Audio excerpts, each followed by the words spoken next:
নওশিন, আমার কতক্ষণ পর্যন্ত ক্লাস?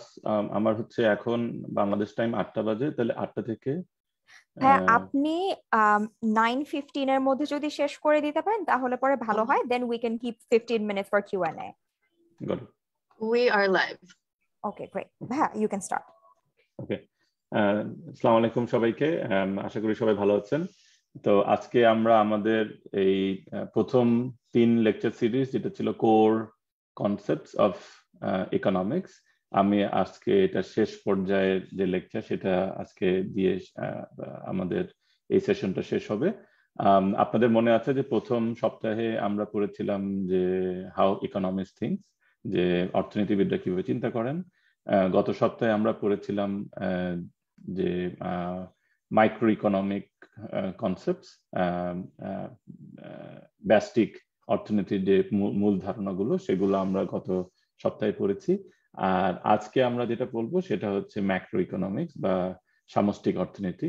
এবং এই সামষ্টিক অর্থনীতি আসলে এক লেকচারে বা এক ক্লাসে পড়ানো খুবই কঠিন।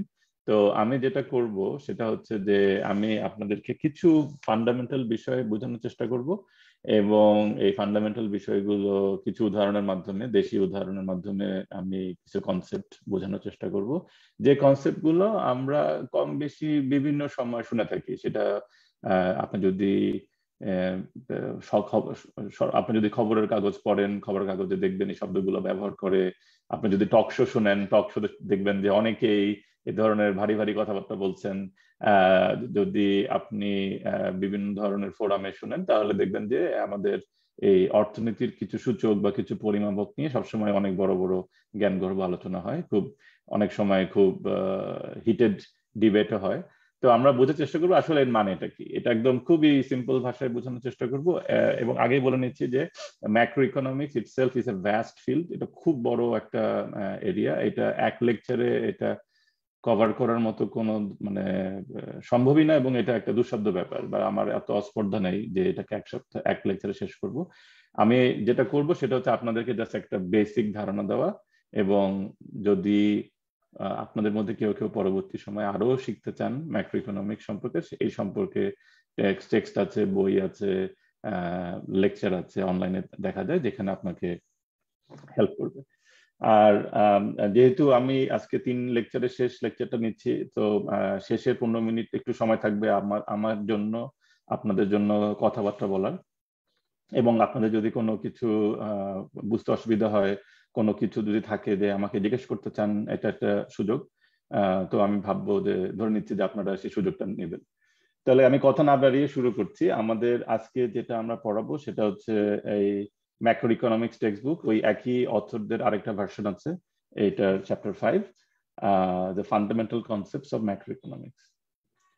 তো ম্যাক্রো ইকোনমিক্সটা বোঝার জন্য একটা সাধারণভাবে একটা বিষয় মাথায় রাখতে পারেন, সেটা হচ্ছে আমি যখন মাইক্রো পড়াই তখন আমি বলি যে এটা আপনার মানি ব্যাগের ইকোনমি।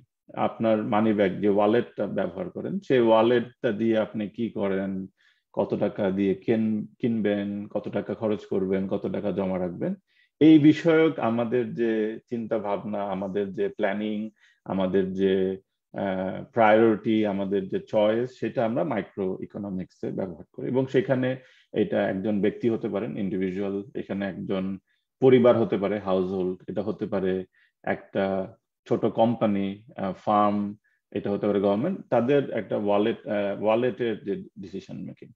আর আমরা যখন ম্যাক্রো পড়াই, ম্যাক্রোটা হচ্ছে kind of birds eye view. একটা পাখি যেভাবে পৃথিবীটিকে দেখে, সেরকম করে চিন্তা করতে পারেন যে অনেক উপর থেকে দেখা।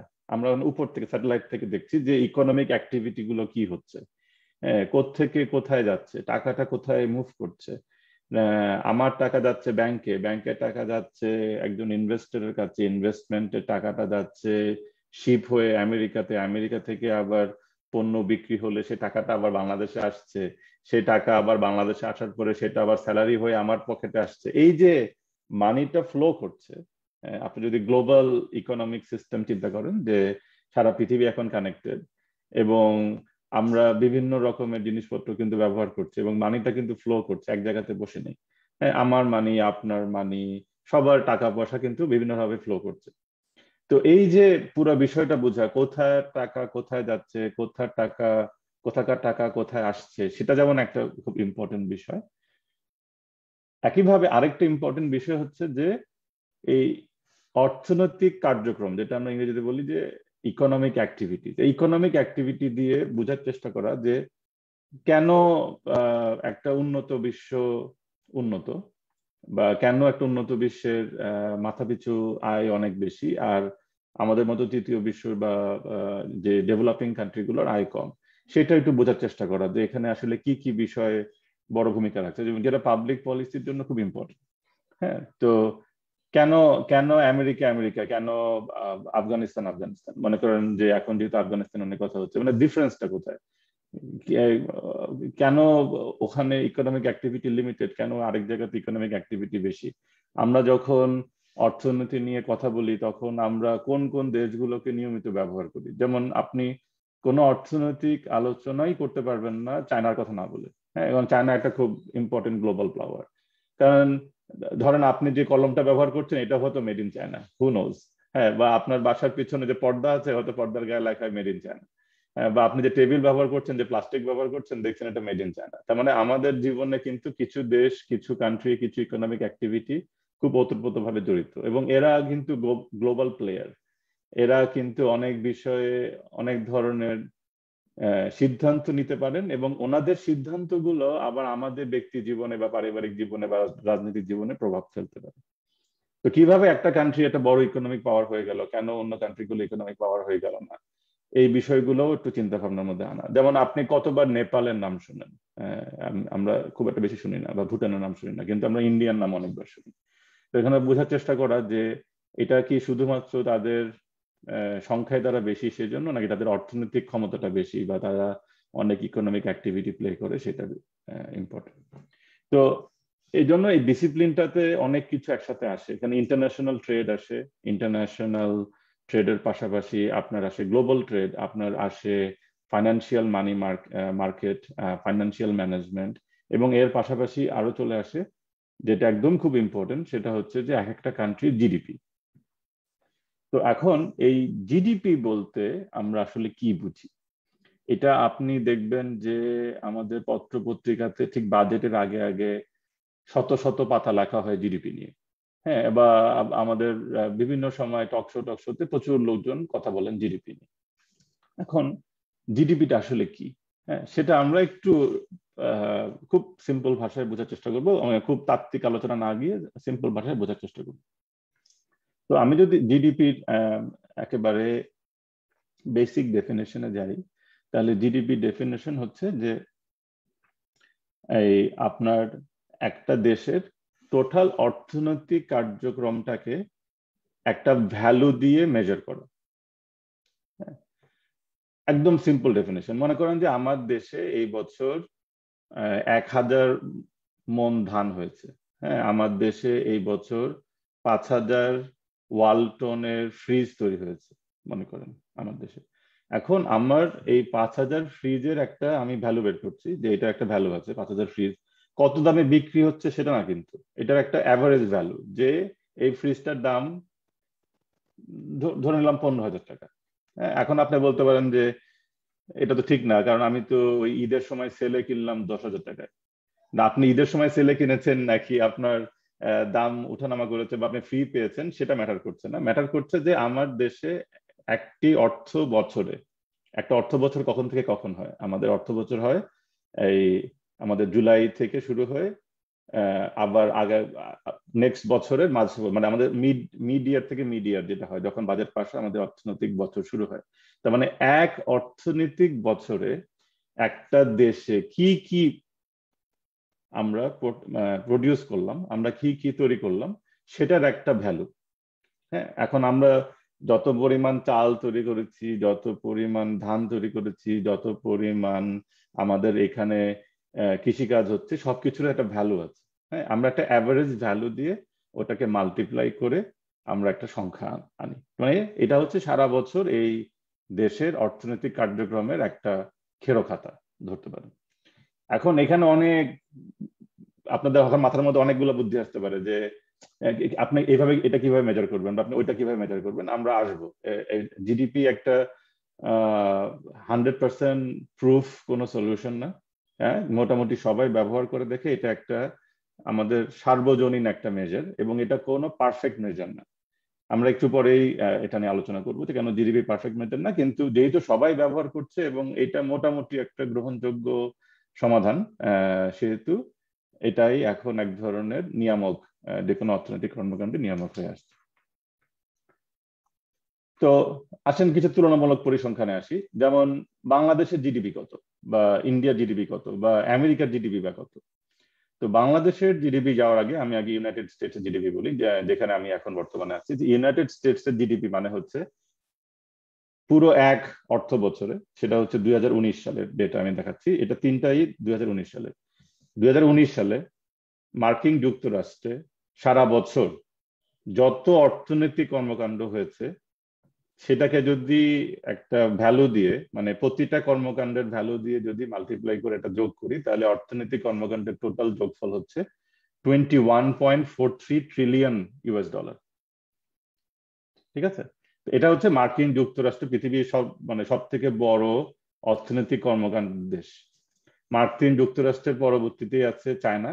চায়না আর আমেরিকার মধ্যে সবসময় খুব ফাইট হয় যে চায়না কি নাম্বার 1 হবে নাকি আমেরিকা নাম্বার 1 হবে, কারণ অর্থনৈতিক কর্মকাণ্ড এদের দুজনেই বিশাল বিশাল ব্যাপ্তি। তো আমি ইউনাইটেড স্টেটসটা বলছি যেহেতু এখন ওখানে আমি আছি, এখন এই মুহূর্তে কথা বলছি ওখান থেকে, তাহলে ইউনাইটেড স্টেটসটাকে আমি আনলাম।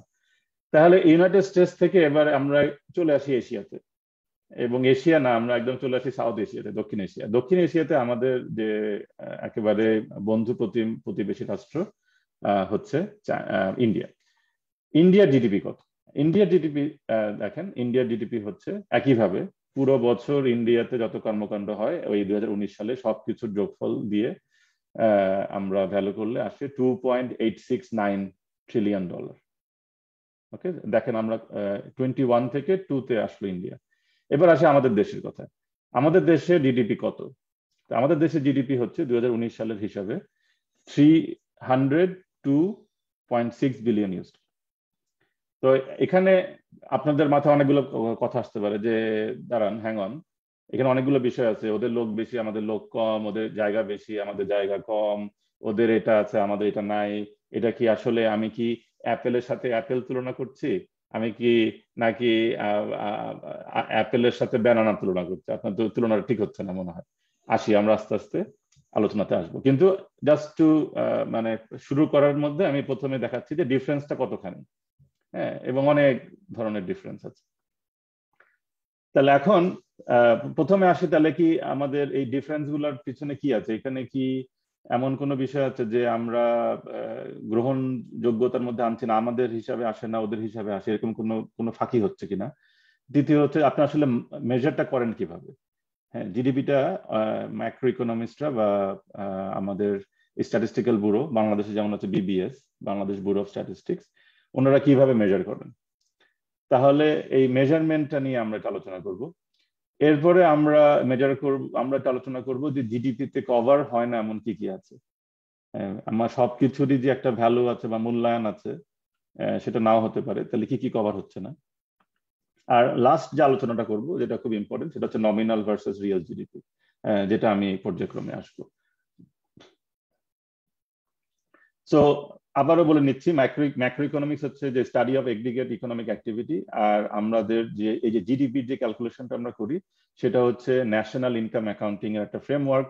এক একটা দেশে এক একজন ন্যাশনাল ইনকাম অ্যাকাউন্টিং এর একটা অঙ্ক বের করেন। এটার মনে করেন যে জাপান যেভাবে ন্যাশনাল ইনকাম অ্যাকাউন্টিং করেন, ইংল্যান্ডে সেভাবে করেন না। ইংল্যান্ডে যেভাবে ন্যাশনাল ইনকাম অ্যাকাউন্টিং করেন, আমেরিকাতে সেভাবে করেন না। আমরা প্রিটি মাচ এখন পর্যন্ত ব্রিটিশ সিস্টেম ফলো করছি, আমাদের ন্যাশনাল ইনকাম অ্যাকাউন্টিংটা ব্রিটিশ সিস্টেমে ফলো হয়, কিন্তু যে কেউ এটা নিয়ে ইটস ডিবেটেবল। আপনি বিতর্ক করতে পারেন যে কেন আপনারা এখনো এই 1860s এর সিস্টেম ব্যবহার করছেন, কেন আমরা নতুন সিস্টেম ব্যবহার করছি না। সিস্টেমে খুব একটা বেশি 19-20 হয় না, নানাভাবেই করে দেখা গেছে যে আপনার এটা হয়তো কয়েক হাজার ডলারের 19-20 হয়, মোটা দাগে একই জায়গায় থাকে। এই যে ডিফারেন্সটা থাকে, এই ডিফারেন্সের মধ্যে অ্যাপ্রোচটার মধ্যে ডিফারেন্স হচ্ছে যে কেউ ইনকাম অ্যাপ্রোচ থেকে হিসাব করেন জিডিপি, কেউ এক্সপেন্ডিচার অ্যাপ্রোচ থেকে হিসাব করেন, আর কেউ হিসাব করেন প্রোডাকশন অ্যাপ্রোচ থেকে। তার মানে আপনি যদি ভিন্ন ভিন্ন মেথড ব্যবহার করেন যে জিডিপিটা আমি কিভাবে মেজার করব, আপনার হাতে 2-3টা ওয়ে আছে। একটা হচ্ছে যে আমি টোটাল প্রোডাকশনের হিসাব নিব, কি পরিমাণ প্রোডাকশন হয়েছে এবং সেই প্রোডাকশন আমি, ইট ডাজন্ট ম্যাটার, আমি কেয়ার করি না সে প্রোডাকশন বিক্রি হয়েছে কিনা বা বিক্রি হয়নি, মানে আমার অর্থনৈতিক বছরে এই প্রোডাকশনটা হয়েছে এই দেশে, তাহলে আমি সেটাকে আমার জিডিপির হিসাবে আনবো। এটা হচ্ছে একটা অ্যাপ্রোচ।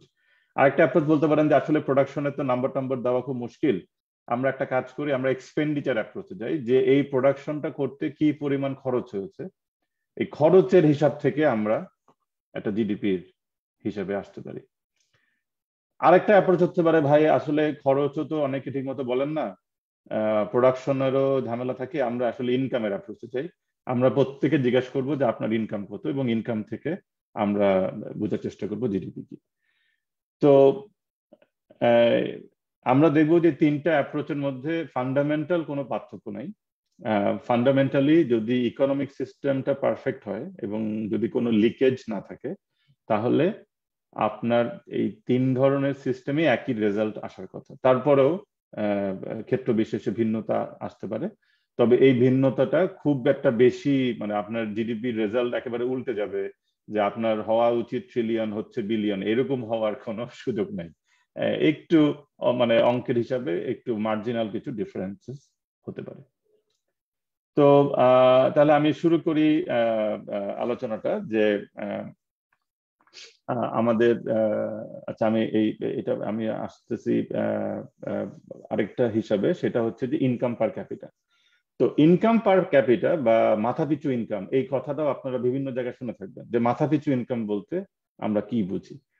মাথাপিছু ইনকাম হচ্ছে একেবারে সিম্পলি যে আপনার টোটাল জিডিপি, এটাকে যদি একটা দেশের টোটাল পপুলেশন দিয়ে ভাগ করেন, তাহলে প্রতিজন ব্যক্তি কত টাকা করে মাথাপিছু মানে পাচ্ছেন, সেটাই হচ্ছে মাথাপিছু ইনকাম। তার মানে আমার টোটাল জিডিপি, মানে এই পরিমাণ টাকা এই বছরে আমরা প্রোডাকশন করেছি, আর আমার লোক সংখ্যা হচ্ছে 18 কোটি, তাহলে এই টোটাল প্রোডাকশনটাকে যদি আমি 18 কোটি দিয়ে ভাগ করি, তাহলে তো প্রতিজন ব্যক্তি কত টাকার প্রোডাকশন করেছেন বা কত টাকা ইনকাম করেছেন সেটার একটা অঙ্ক আসে। সেই অঙ্কটা হচ্ছে মাথা পিছু আয়, বা যেটাকে আমরা বলি পার ক্যাপিটা ইনকাম। বুঝাতে পেরেছি সবাইকে? গুড। একটু হাতটা তুলেন, ডিজিটাল হাত, তাহলে বুঝতে পারবো যে হ্যাঁ আপনারা বুঝতে পারছেন। আমাদের সবার ডিজিটাল হাত আছে? হ্যাঁ, গুড। ডিজিটাল হাত দেখলে মাঝে মাঝে ভালো লাগে। তো এখন এবং প্রশ্ন আসতে পারে যে এটা ঠিক আছে, আমাদের যদি মাথাপিছু ইনকাম, আমি শুনেছি বাংলাদেশ নাকি খুব ভালো করছে এখন, আবার শুনি আমেরিকাও মাথাপিছু ইনকাম অনেক বেশি, এর কম্পারিজনটা কি? মাথাপিছু ইনকাম কোথায় বেশি কোথায় কম, কেন মাথাপিছু ইনকাম এক জায়গাতে বেশি, কেন মাথাপিছু ইনকাম এক জায়গাতে কম, সেই আলোচনাগুলোও অনেক সময় আসতে পারে। তো প্রথমে আমরা দেখি যে মাথাপিছু ইনকামের একটা কম্পারিজন। মাথাপিছু আয়ের কম্পারিজন আগের মতো একইভাবে আমি ইউএসএ আর বাংলাদেশের একটা তুলনামূলক চিত্র দেখাচ্ছি। বাংলাদেশের এই মুহূর্তে, যদিও বাংলাদেশ সরকার এটাকে রিভিশন করছেন রিসেন্টলি, তারা বলছেন যে $2000 উপরে হয়ে গেছে। আমি লেটেস্ট যে স্ট্যাটিস্টিক্সটা সেটা দেখাচ্ছি। এই স্ট্যাটিস্টিক্স কোনো মানে কষ্টি পাথরে লেখা স্ট্যাটিস্টিক্স না, এতে কোনো চেঞ্জ হবে না, কারণ নিয়মিতই আলোচনা হয় মাথাপিছু ইনকাম বাংলাদেশের বাড়ছে ইত্যাদি, এবং আমাদের অর্থ মন্ত্রণালয় একরকম বলছেন, আমাদের পরিকল্পনা মন্ত্রণালয় একরকম বলছেন, বিবিএস একরকম বলছেন, ওয়ার্ল্ড ব্যাংক একরকম বলছেন। আমরা কন্ট্রোভার্সির মধ্যে না গিয়ে অফিসিয়ালি ওয়ার্ল্ড ব্যাংকে যা আছে সেটা নিয়ে কথা বলি।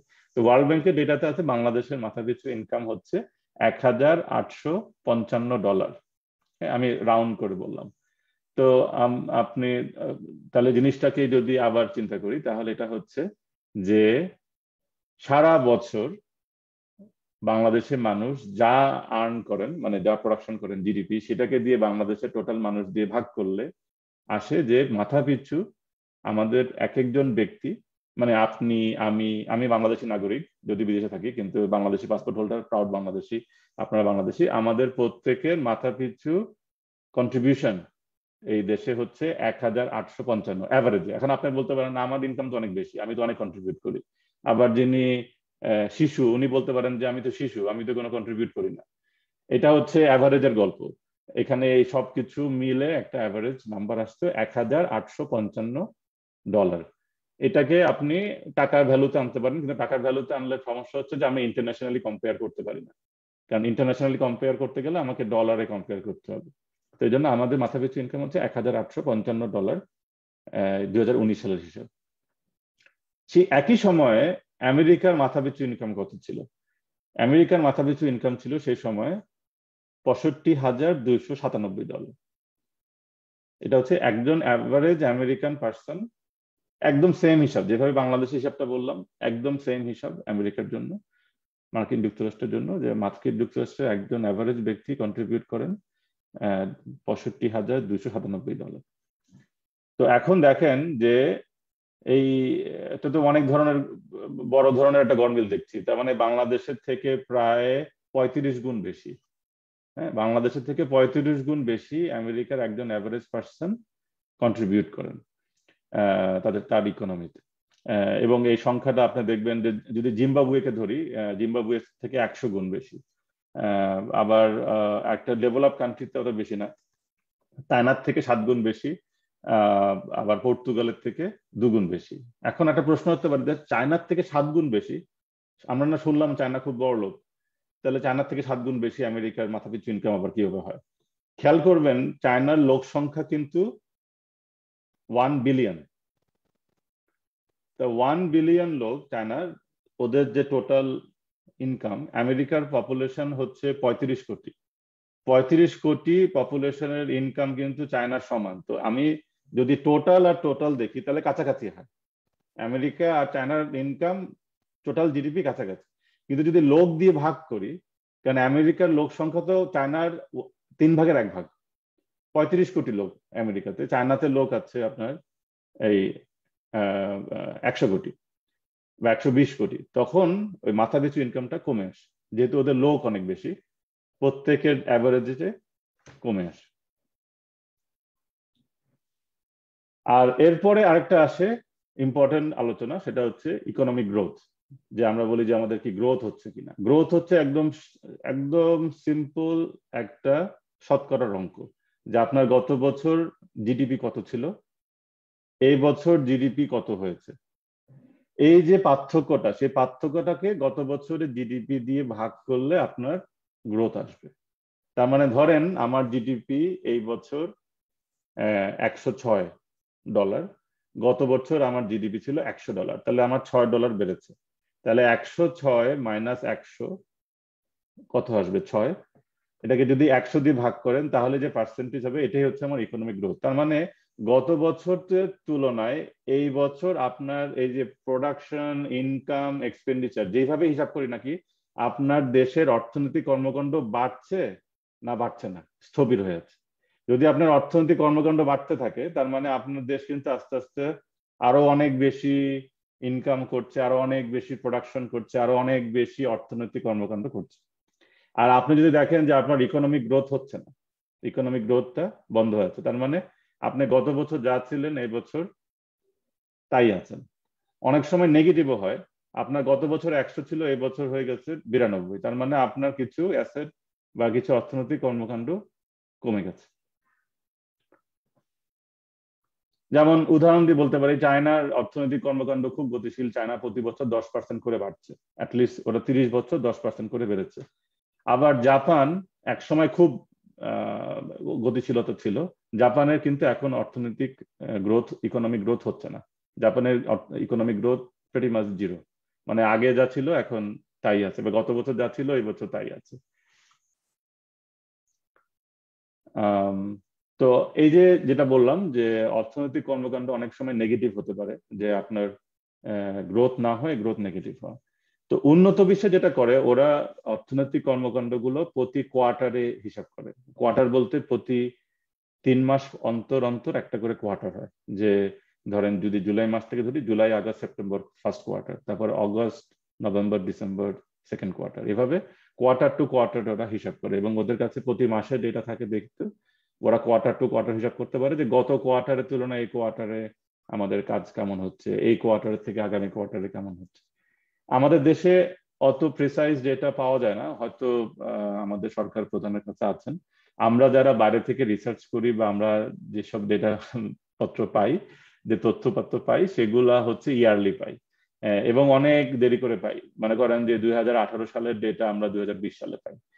তো সেহেতু খুব একটা বেশি হইচই ওই সময় করতে পারি না অর্থনীতিবিদ হিসেবে, বা আমরা সরকার মহোদয়কে বললে ওনারাও বলেন যে এটা একটা খসড়া ডেটা, এটা পরিশীলিত হয়ে পরিমিত আকারে আবার আসবে ইত্যাদি। যেমন আপনারা ইউথ পলিসি ফোরামে যেটা করতে পারেন সেটা খুবই ইম্পর্টেন্ট, সেটা হচ্ছে যে আমাদের দেশের ডেটার অপ্রতুলতা এবং ডেটার টাইমলি ডেলিভারি। কখনোই কোনো ডেটা টাইমলি আমাদেরকে দেন না, কিন্তু দেশের নাগরিক হিসাবে আমাদের প্রত্যেকের অধিকার আছে এই ডেটাগুলা পাওয়া এবং এই বিষয়ে কথা বলা। এবং যেটা হয়, যেমন ধরেন আমাদের কিন্তু 2000 সালের একটা আদমশুমারি হওয়ার কথা, 2010 সালে একটা আদমশুমারি হওয়ার কথা। 2010 সালের আদমশুমারির ডেটা রিপোর্ট এখনো প্রকাশিত হয়নি, এখন 2021 সাল। আমরা কিন্তু এখনো জানি না যে বাংলাদেশের পপুলেশন কত। আমরা ওটা একটা আন্দাজে একটা বলি 16 কোটি, কেউ বলেন 18 কোটি, কেউ বলে 19 কোটি, আমরা কিন্তু কেউ জানি না আসল সংখ্যাটা কত। এখন কেউ যদি না জানি আসল সংখ্যাটা কত আমাদের আদমশুমারিতে, তাহলে সমস্যাটা হচ্ছে যে আপনার জিডিপি ক্যালকুলেশন কিন্তু সঠিক হবে না, আপনার জিডিপি পার ক্যাপিটা, মাথাপিছু ইনকাম সঠিক হবে না, কারণ আপনি যেটা দিয়ে ভাগ করবেন আপনি তো সেটাই জানেন না। আপনাদের জানেন না যে আপনি কতগুলো মানুষ আপনার দেশে আছে। আমি আন্দাজে 18 কোটি বসাচ্ছি, আমরা কিন্তু জানি না 2010-এর আদমশুমারি ডেটা কিন্তু এখনো প্রকাশিত হয়নি।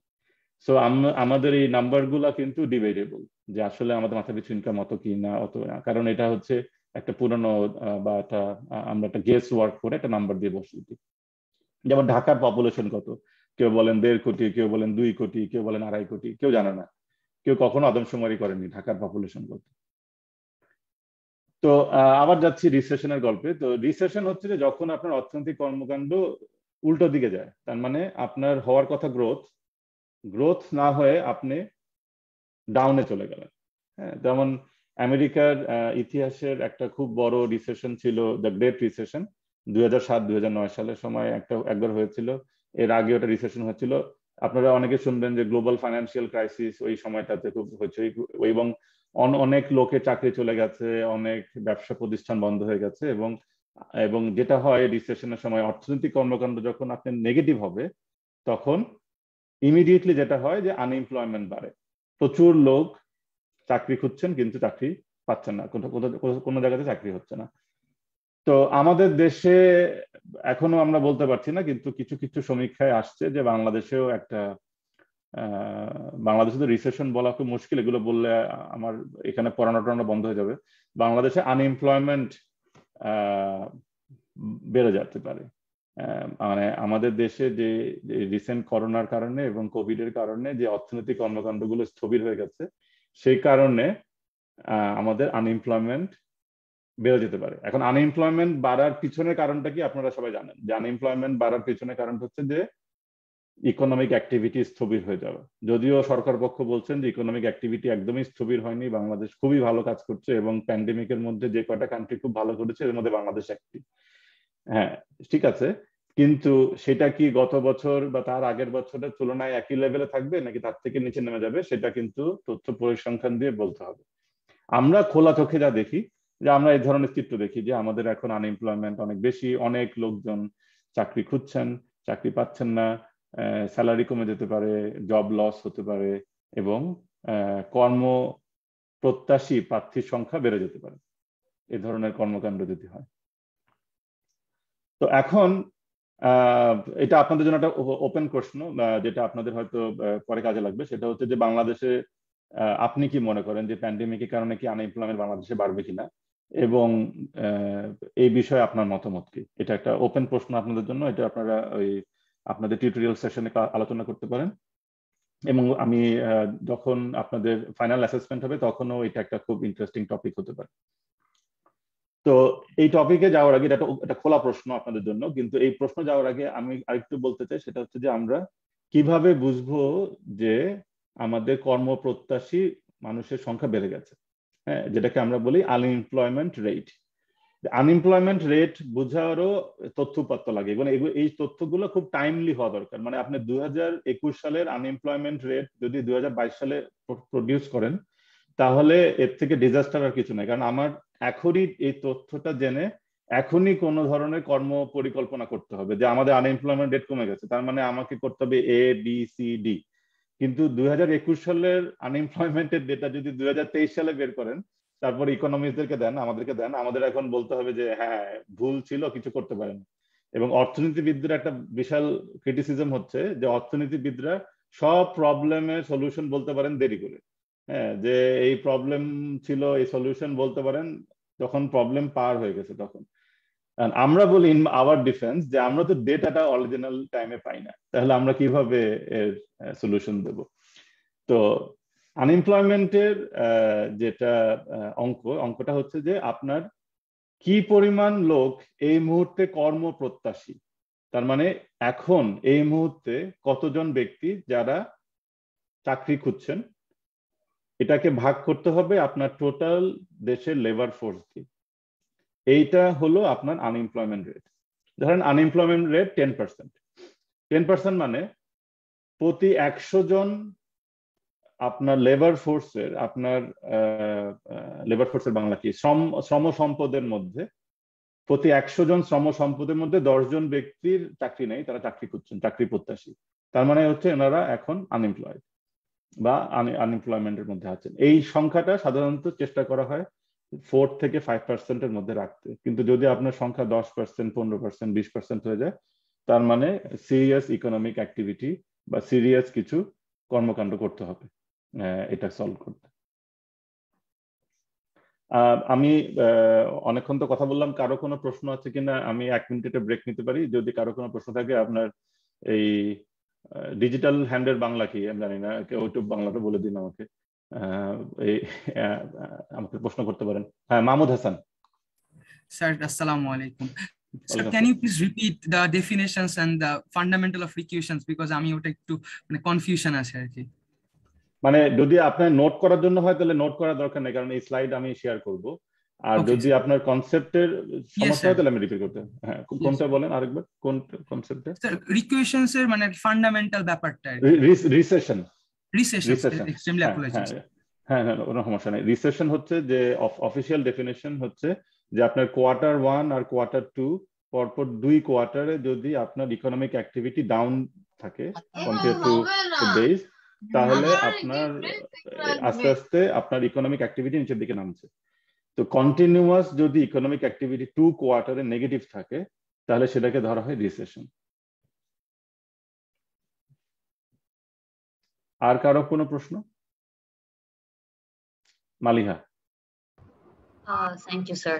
আমার কোয়েশ্চেন ছিল, আপনি যে কথাটা বললেন রিসেশন নিয়ে, এটার ফলো আপে, যে আমরা তো ডেটাটাই আসলে পাচ্ছি বেশ পরে গিয়ে, তাহলে how does a country officially identify যে সে রিসেশনে অর নট? এটার জন্যই আমাদের মানে ইউথ পলিসি ফোরামের একটা বড় কাজ হবে এই ডেটার টাইমলি ডেলিভারি। মানে আমাদের তো একটা রাইট আছে, রাইট টু ইনফরমেশন এবং right to all this national statistics. এইটাকে মেক শিওর করা যে there is a deadline, and মানে সেটা আমরা কিভাবে করব সেটা আমাদেরকে ভয়েস রেজ করতে হবে এবং এইটার ইম্পর্টেন্সটা গভর্নমেন্ট এবং সরকার মহোদয়ের কাছে পৌঁছানো যে এই data should be released on time on official platforms and on a particular date. মানে আমি যেমন ধরেন উন্নত বিশ্বে যেহেতু থাকার সুযোগ পেয়েছি, প্রতিটা দেশের একটা নির্দিষ্ট ডেট থাকে। যেমন ধরেন প্রথম কোয়ার্টারের ডেটা, আমি ধরেন জুলাই, আগস্ট, সেপ্টেম্বরের 30 তারিখে প্রথম কোয়ার্টারের ডেটা অফিসিয়ালি পাবলিশ হবে, অথবা অক্টোবরের ফার্স্ট উইকে পাবলিশ হবে। আমাদের যা না পাবলিকেশনের ডেট নাই এবং কেউ অফিসিয়ালি পাবলিশও করেন না, সেই কারণে আমরা এই তথ্যগুলো পাই না। তো এইটা খুবই ইম্পর্টেন্ট যে আমরা তথ্যটার এই প্রেসার করা, যে তথ্য আমাদের লাগবে, আমি বুঝি কি না বুঝি বা আমি এটা ব্যবহার করি বা না করি, তথ্য এই পাওয়ার অধিকার আমাদের সবার আছে এবং একটা নির্দিষ্ট দিনে এসে তথ্যটা প্রকাশ করা। এবং আমাদের বিবিএস, আমাদের বাংলাদেশ ব্যাংক, বিভিন্ন যে প্রতিষ্ঠানগুলো আছেন, ওনারা তথ্য প্রকাশ বা এইসব পাবলিকেশনের ব্যাপারে মানে অসম্ভব রকমের ইনএফিশিয়েন্ট। মানে এটা বলার জন্য যদি আমার চাকরি চলে যায় আই ডোন্ট কেয়ার, কিন্তু এক্সট্রিমলি ইনএফিশিয়েন্ট। জোবায়ের হাত তুলেছেন। স্যার থ্যাংক ইউ, আমাকে শুনতে পাচ্ছেন? হ্যাঁ শুনতে পাচ্ছি, বলুন। আচ্ছা থ্যাংক ইউ স্যার। স্যার আমার কোশ্চেনটা ছিল যে মানে যেটা বললেন যে আমাদের এখানে তো অনেক দেরি করে ডেটা আসে, যেমন আমরা ধরেন জিডিপি ক্যালকুলেশন করতে গেলে আমরা 2010 সালের ডেটা দিয়ে, সেন্সাসের ডেটা দিয়ে ডিভাইড করি বা একটা যে কোনো একটা ইনফরমেশন দিই যেটা কোশ্চেনেবল। এখন প্রশ্নটা হলো যে এক্সিস্টিং ডেটা সেট এবং এক্সিস্টিং রিয়ালিটির মধ্য থেকে আমাদের এই সিচুয়েশনটা কতটা নিউট্রালাইজ করা সম্ভব এবং সেটা কিভাবে করতে পারি? মানে এই প্রশ্নগুলো অনেক বেশি পলিসি প্রশ্ন হচ্ছে, যেটা ধরেন আমি কোর ক্লাসে পড়ানো আমার সময় নষ্ট হবে। মেবি আপনাদের এই যে ধরেন একটা যদি কনভারসেশন, বা আমি যেহেতু নরসিন আছেন ইউথ পলিসি ফোরামের, এই ধরনের কিছু যে ডেটা বা আমাদের যে টাইমলিনেস না থাকা, সেটা নিয়ে আমরা একটা পলিসি ডিবেট করতে পারি। সেখানে আমরা কিছু হয়তো আইডিয়া জেনারেট করে আমরা সেই আইডিয়া গুলোকে হয়তো প্রমোট করতে পারি, কিন্তু এই ক্লাসের পরিসরে আমরা আসলে আলোচনাগুলো যাওয়াটা ঠিক হবে না, যেহেতু আমরা আমি বেসিক্যালি স্যার আমরা যখন এই ডেটাটা ইউজ করি জিডিপি ক্যালকুলেশন করি, বা ধরেন আমি যদি ঢাকার আরবান কনটেক্সটে ঢাকা শহরের পপুলেশনের কথা বলি, তো ধরেন আমি একটা রিসার্চ করতে চাই, তো আমি সেই ক্ষেত্রে আমার এই এরর গুলো থেকে বের হয়ে আসার জন্য আমার কি কোনো কিছু করণীয় আছে? না, এই মুহূর্তে আমাদের কিছু করণীয়, আমরা সবাই হ্যান্ডিক্যাপড এখন, ডেটার অপ্রতুলতা এবং ডেটার টাইমলিনেস না থাকার কারণে আমরা হ্যান্ডিক্যাপড। এইখানে দুইটা পদ্ধতি ব্যবহার করা যেতে পারে। একটা হচ্ছে একটা ফোরকাস্টিং মডেল, যে আমি যেহেতু গত 20 বছরে একটা ট্রেন্ড জানি যে বাংলাদেশের ঢাকার পপুলেশন কত স্পিডে বাড়ছে, আমি হয়তো এক ধরনের প্রাক্কলন করতে পারি। যদি স্পিডটা একই থাকে তাহলে এই 2-3 বছরে, যেহেতু ডেটা নাই, সেই 2-3 বছরে আমি ওই একই স্পিড দিয়ে গুণ করে এটাকে ইনফ্লেট করে একটা প্রাক্কলন ডেটা অথবা ফোরকাস্টিং ডেটা ব্যবহার করতে পারি। সেটা একটা সলিউশন হতে পারে, কিন্তু এই সলিউশন মানে অন্য সব সলিউশনের মতো এটা পারফেক্ট সলিউশন না, কিন্তু এটা এক ধরনের রাইট প্র্যাকটিস, যেমন পুরনো ডেটা দিয়ে পুরনো কোনো কনক্লুশন না গিয়ে একটা ফোরকাস্টিং ব্যবহার করে। আমি আর একটা লাস্ট প্রশ্ন নিব, তারপরে আমি আবার আগাচ্ছি। ওয়াকিলা হোসেন। আসসালামু আলাইকুম স্যার। আমার প্রশ্নটা হচ্ছে স্যার, যে এই যে আমরা divided by the labour force, এই লেবার ফোর্সটা আসলে আমরা কিভাবে হিসাব করছি? এটা কি কোনো ডেফিনিট সেট অফ ক্রাইটেরিয়া আছে? Very good question. লেবার ফোর্সের ক্রাইটেরিয়া হচ্ছে বাংলাদেশের শ্রম আইন অনুযায়ী 16 বছর থেকে 65 বছর বয়স্ক অ্যাক্টিভ মানুষ। অ্যাক্টিভ বলতে আমার ধারণা যে ডিসেবিলিটি বা অন্য ধরনের কোনো যদি সামাজিক বাধা থাকে, সেই সামাজিক বাধা ছাড়া যারা আছেন এই বয়সের মধ্যে 16 থেকে 65 এবং যারা চাকরি খুঁজছেন, তারা হচ্ছে লেবার ফোর্স। আপনি যদি ভলেন্টারি চাকরি থেকে উইথড্র করেন, ধরে নিচ্ছে আমার মা উনি চাকরি খুঁজছেন না, ওনার বয়সের মধ্যে উনি চাকরি খুঁজছেন না এবং উনি ভলেন্টারি লেবার ফোর্স থেকে উইথড্র করেছেন নিজেকে, দেন আমার আম্মা এই লেবার ফোর্সের ডেফিনিশনের মধ্যে পড়েন না। তার মানে যারা এই বয়সের মধ্যে আছেন এবং লেবার মার্কেটে কন্ট্রিবিউট করতে চান, তারা লেবার ফোর্সের মধ্যে আছেন। ওয়াকিলা, আপনার অ্যান্সার? জি স্যার, থ্যাংক ইউ স্যার। তো আমরা আসি এবার এই অ্যাপ্রোচ গুলোর মধ্যে ডিফারেন্সেসে, যে এই প্রোডাকশন অ্যাপ্রোচ, এক্সপেন্ডিচার অ্যাপ্রোচ এবং ইনকাম অ্যাপ্রোচ, এবং এটা কিভাবে কাজ করে সেটা একটা বোঝার চেষ্টা করব আমরা কিছু সিম্পল ডেফিনেশন, সিম্পল এক্সাম্পল দিয়ে। আশা করি আপনারা বুঝতে পারবেন। তো ধরে নিই একটা স্মল কান্ট্রি আছে, ধরেন এটার নাম হচ্ছে, এই কান্ট্রিটার নাম হচ্ছে বাংলাদ্বীপ। ধরেন বাংলাদেশ একটা দ্বীপের মতো একটা কান্ট্রি, নাম বাংলাদ্বীপ। এটা খুব ছোট কান্ট্রি। এই কান্ট্রিতে আপনার একটাই প্রডিউসার যারা কলম বানান। এই প্রডিউসারের নাম হচ্ছে বিগ পেন, এবং তারা প্রতি বছর 10 মিলিয়ন কলম উৎপাদন করেন এবং প্রতিটা কলমের দাম হচ্ছে 2 টাকা। তাহলে বাংলাদ্বীপে আপনার টোটাল 1 লক্ষ ব্যক্তি বসবাস করেন, এবং এই 1 লক্ষ ব্যক্তি সবাই লেবার ফোর্সে আছেন এবং সবাই ফ্যাক্টরিতে কাজ করেন, ওই একটা ফ্যাক্টরিতে। তার মানে এটা একটা ছোট দ্বীপ, যে দ্বীপের আর কোনো এক্সটার্নাল কোনো কিছু নাই। এই দ্বীপে একটাই ফ্যাক্টরি, সেই ফ্যাক্টরিতে একটাই প্রোডাক্ট হয়, সেটা হচ্ছে কলম। এবং এই ফ্যাক্টরিতে যত মানুষ থাকেন, এই দ্বীপের সমস্ত মানুষ এই ফ্যাক্টরিতে লেবার ফোর্সে চাকরি করেন। এবং বাংলাদ্বীপের এই যে বিগ পেন কোম্পানি, এই বিগ পেন কোম্পানি তাদের নিজস্ব ইনপুট আছে এবং তাদের নতুন মেশিনারি আছে, খালি তাদের যা লাগবে সেটা হচ্ছে ওদেরকে কিছু ওয়ার্কার হায়ার করতে হবে। এই ওয়ার্কাররাই হচ্ছে এই দ্বীপের যারা অধিবাসী তারা। তখন আমি যদি এই দেশের জিডিপি হিসাব করি বাংলাদেশের, তাহলে জিডিপি হিসাব খুব সোজা, সেটা হচ্ছে যে টোটাল এক অর্থ বছরে 10 মিলিয়ন পেন তৈরি হয় এবং প্রতিটা পেনের অ্যাভারেজ প্রাইস হচ্ছে 2 টাকা, তাহলে এই দেশের এক বছর শেষে টোটাল জিডিপি হচ্ছে 20 মিলিয়ন টাকা। তাহলে একদম সোজা অঙ্কে আমি হিসাব করে ফেললাম। এখন আমি যদি এটাকে এক্সপেন্ডিচার অ্যাপ্রোচে যাই, তার আগে একটা বিষয় খেয়াল রাখতে হবে যে আপনি বলতে পারেন যে ওনাদের তো কিছু কলম বিক্রি হয়নি, কিছু কলম রয়ে আছে ইনভেন্টরিতে, গুদামে রয়ে আছে। তো যেই কলমগুলো গুদামে রয়েছে এবং বিক্রি হয়নি, এটা কি অঙ্কেতে আসবে কিনা? উত্তর হচ্ছে হ্যাঁ, আসবে। কারণ প্রোডাকশন হয়েছে, প্রোডাকশন হওয়াটা ইম্পর্টেন্ট, বিক্রি হওয়াটা ইম্পর্টেন্ট না। কারণ আমার জিডিপির হিসাবের মধ্যে যত এক অর্থ বছরে যে পরিমাণ প্রোডাকশন হয়েছে সেই প্রোডাকশনটাই আমার হিসাবে আসবে। সেটা বিক্রি হয়েছে কিনা, বিক্রির লব্ধ প্রাইস কত ছিল, বিক্রির দাম 19-20 হয়েছে কিনা, সেটা আমাদের ধর্তব্যের মধ্যে আসবে না, প্রোডাকশনটা ধর্তব্যের মধ্যে আসবে।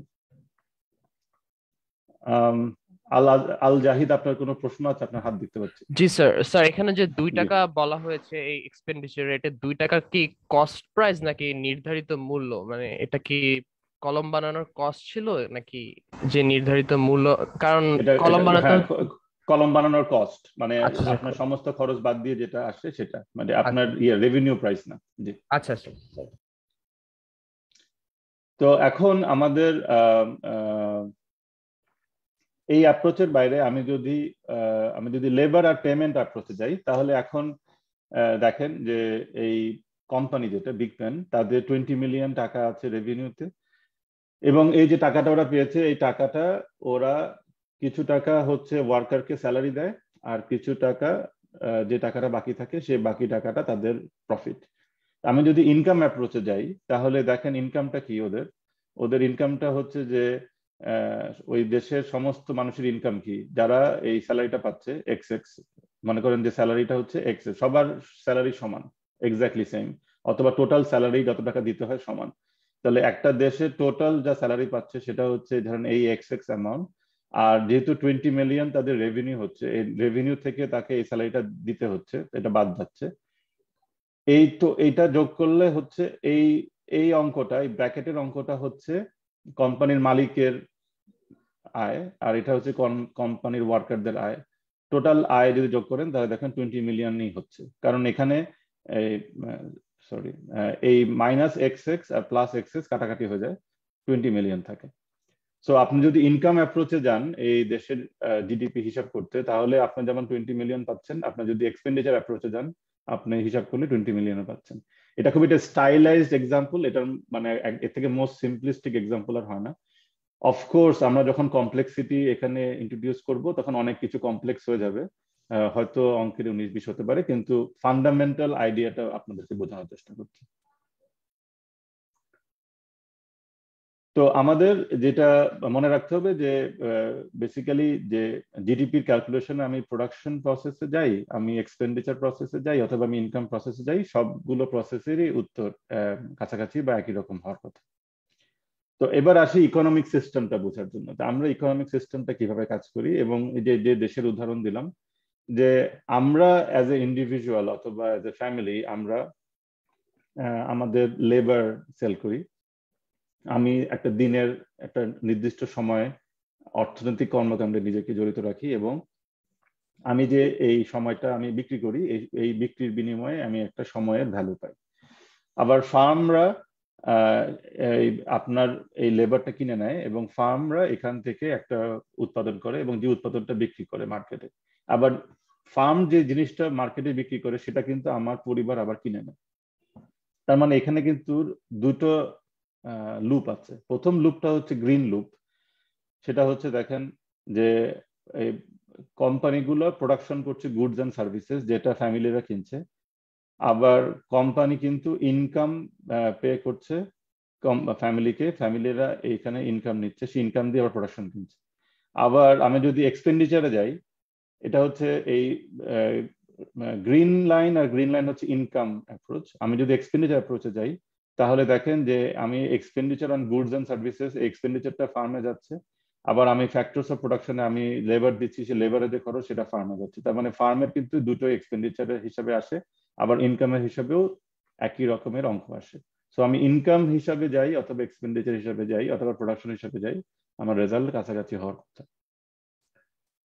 তো জিডিপি নিয়ে আলোচনা এখানে আমি শেষ করছি। এখন আমি যেটা চাচ্ছি, যেহেতু আমাদের সময় কম, আমি যেটা দেখানোর চেষ্টা করব সেটা হচ্ছে দুইটা ইম্পর্টেন্ট কনসেপ্ট। একটা হচ্ছে এই ভ্যালু অ্যাডিশন। আপনারা বিভিন্ন সময় শুনবেন যে আমরা যখন, বিশেষ করে বাংলাদেশে আমরা যে ট্যাক্স দিই, একটা হচ্ছে ইনকাম ট্যাক্স, একটা হচ্ছে অ্যাসেট ট্যাক্স, একটা হচ্ছে প্রপার্টি ট্যাক্স, বা আমরা যেটা দিই সেটা হচ্ছে ভ্যাট বা ভ্যালু অ্যাডিশন ট্যাক্স। এই ভ্যালু অ্যাডিশন ট্যাক্সটা কি? ভ্যালু অ্যাডিশন ট্যাক্স হচ্ছে যে আপনি একটা কাঁচামাল কিনলেন, এই কাঁচামাল কেনার পরে সে কাঁচামাল থেকে আপনি একটা কিছু তৈরি করলেন, আপনি এটার মধ্যে ভ্যালু অ্যাড করলেন। এই যে ভ্যালু অ্যাড করলেন, এই যতটুকু এক্সট্রা ভ্যালু অ্যাড করেছেন সেটার উপরে ট্যাক্স হবে। মনে করি যে আমি স্টার কাবাবের মালিক, আমি বিরিয়ানি বানাই, আমি চাল কিনি, আমি মশলা কিনি, আমি মাংস কিনি, আমি বাজার থেকে কিনে, সব মিলিয়ে খরচ হচ্ছে 1000 টাকা। এরপরে আমি এখানে বিরিয়ানি বানালাম, বিরিয়ানি বানিয়ে এই 1000 টাকা বিরিয়ানি আমি 5000 টাকা বিক্রি করলাম। তার মানে আমি ওই মাছ মাংস মশলার উপরে আরো 4000 টাকার ভ্যালু অ্যাড করলাম। তো আমার যে ট্যাক্স হবে, সে ট্যাক্সটা হবে টোটাল 5000 টাকার উপর না, আমি যে 4000 টাকা এক্সট্রা ভ্যালু অ্যাড করলাম তার উপরে।